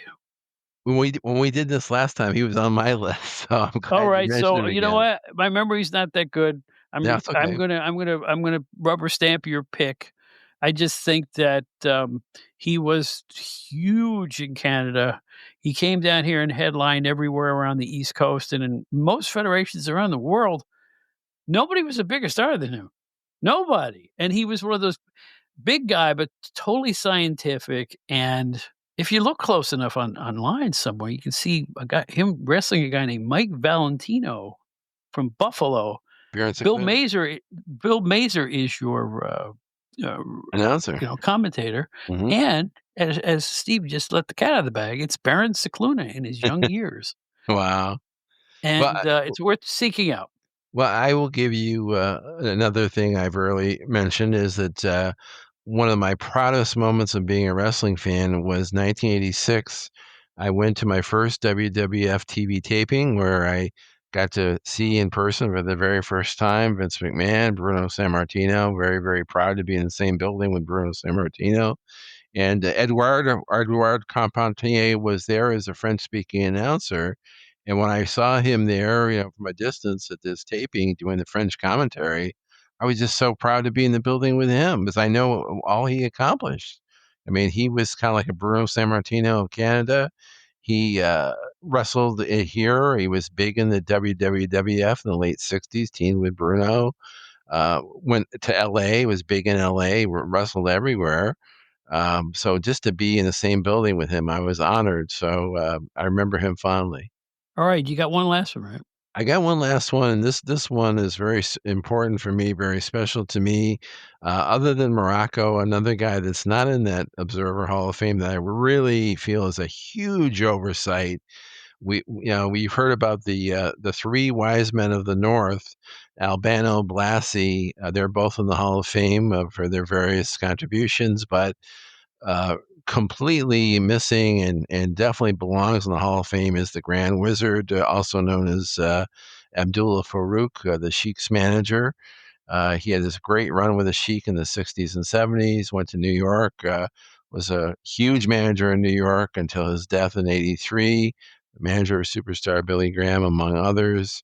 Ernie Roth was so important behind the scenes. He was kind of like the elder Vince McMahon's assistant. He did all the bookkeeping and he actually showed the young Vince McMahon that we're more familiar with, showed him how to be a promoter.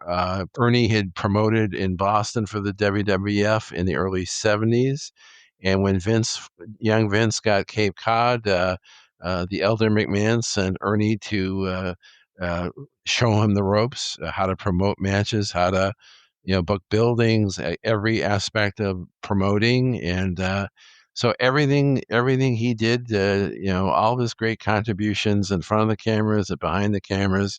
Ernie Roth, not being in the Observer Hall of Fame, is a huge oversight that I hope gets corrected in the few short years I have remaining here on Earth. Well, I'll tell you something else. People remember him leading superstar Billy Graham to the world title, but he also led Stan the Man Stasiak to the world The title. heart punch specialist, yes. Thank you, Steve. I knew you were going to say it. I'm a big mark for Stan Stasiak, one of my all-time favorites. Just a big, tough, sinewy guy. He Another might be raw in our bone. part 3 underrated in a year or I'll two. tell you what. But you know what? He was huge in Portland too, and people don't even realize that. But because he's from that area, Buzzards Creek, Oregon. I mean, really. I'll tell you a funny little anecdote that I mentioned in this on one of our Stick to Wrestling shows with John McAdam a long time ago, but you may not have heard this episode. In '84, the WWF was on the verge of bringing in Billy Jack Haynes for a huge run, and the rumor is the reason why he never showed up is that he was so close to Stan Stasiak, he wanted Stasiak to come in as an announcer with him, because he'd been announcing some of the matches in Portland. He wanted him to come in WWF since he already had a track record with Vince, and he wanted him to become an announcer. But that, for whatever reason, didn't happen. But they probably had enough announcers already.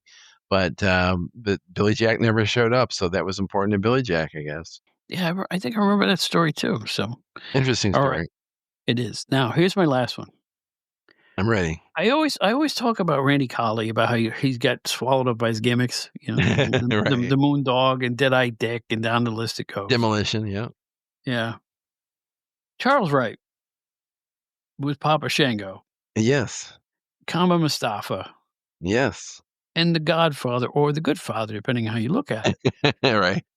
I just think underneath all that was a fantastic athlete and I don't know how to put this and sound normal, like a normal masculine guy. Trust me, I love women, but I have never seen a pair of guns on a human being like Charles Wright. Holy Really? smokes! Oh my gosh!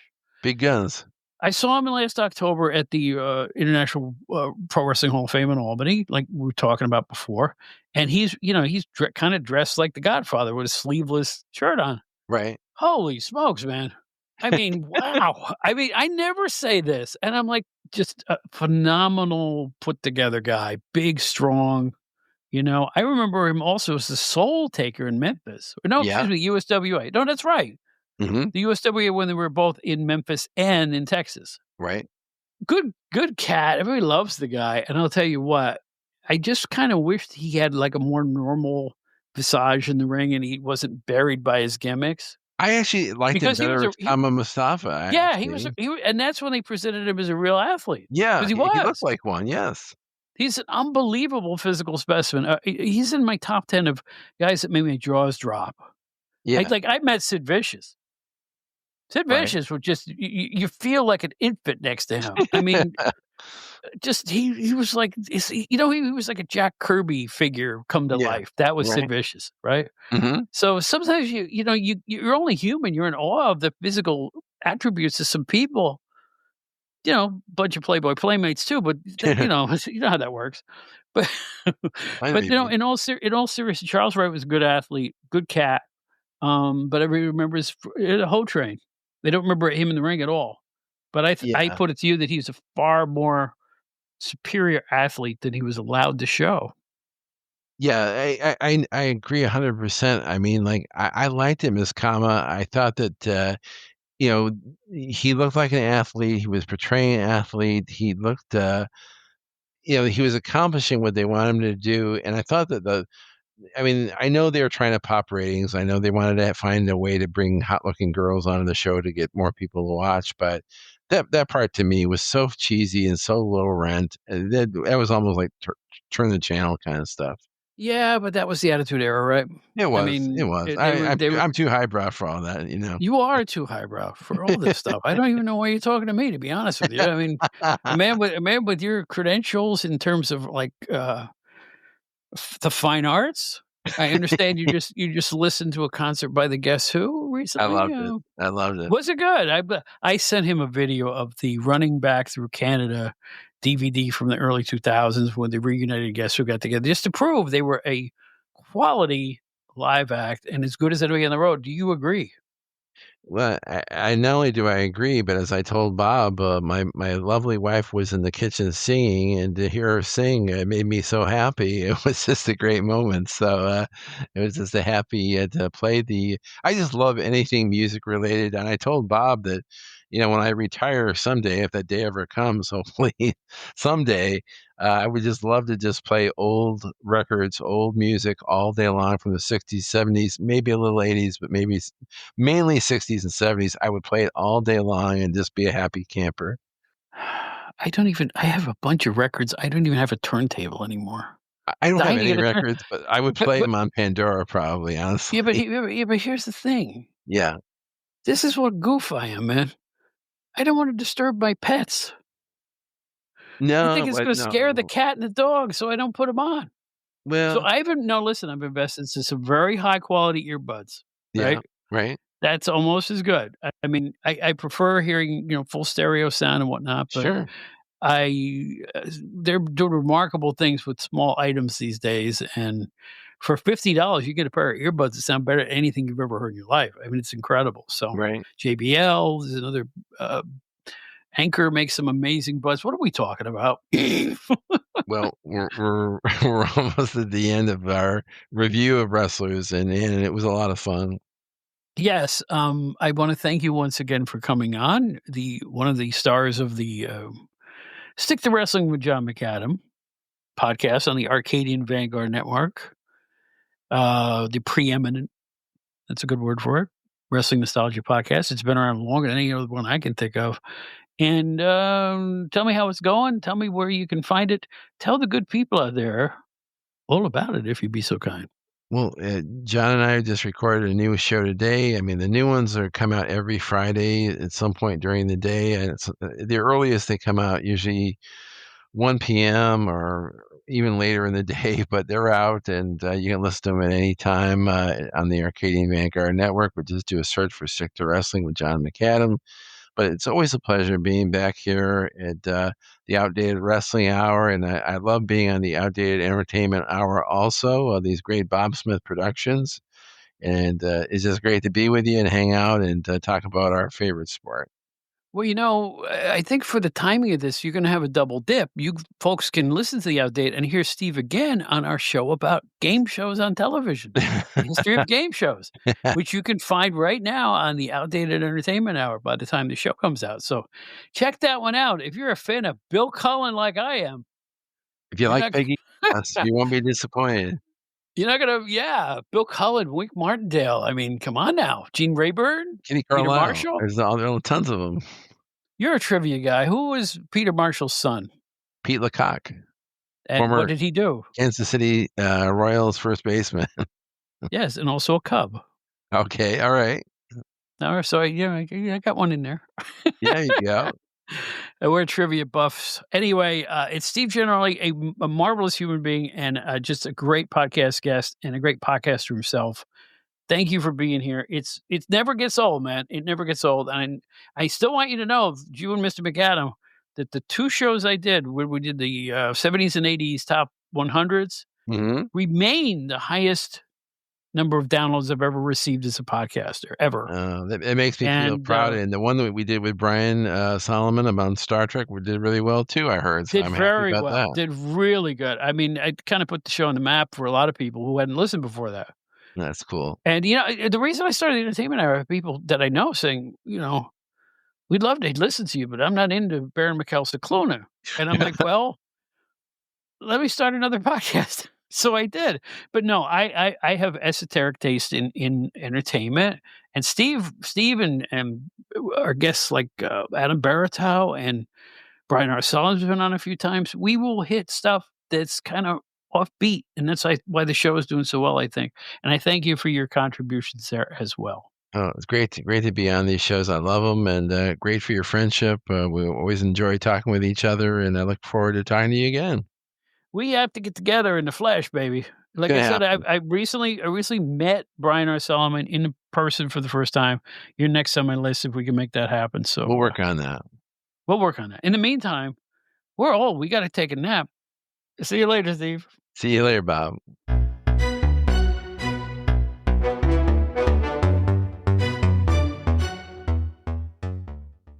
Well, there's another one, a great look back at, well, wrestlers who need to be remembered. I think they all need to be remembered. Those were the days, my friends, we thought they'd never end. Was that Mary Hopkins, I believe? Those were the days. I believe I have that right. 1970 or so, 69. Just showing my age, folks. Just showing my age. Anyway, I want to thank the great Joe Puccio for doing his usual stellar job here on the show. Write to us, outdatedwrestling@gmail.com. Find me on Facebook. I'm the only Bob Smith singing with the great legendary B.B. King right on the lead page there. Our website, outdatedwrestling.buzzsprout.com. All of our episodes are right there. You can also find us at wrestlecopia.com. I think I'm going to put a nice bow on that one. It was quite a lengthy show, and I want you to come back next week. You never know who you're going to hear on the Outdated, but we will always have one eye toward the past. Nostalgia is the name of the game here, and I'll tell you what, I start talking about this old school stuff, and it makes me feel young. I hope you feel that way too. Life's short, right? Let's have some fun, man. Anyway, my name's Bob Smith, formerly with Pro Wrestling Illustrated. You might remember that. Until next time, just remember what Ringo says all the time. I just saw him say it on Facebook, just like this. Peace and love. Peace and love.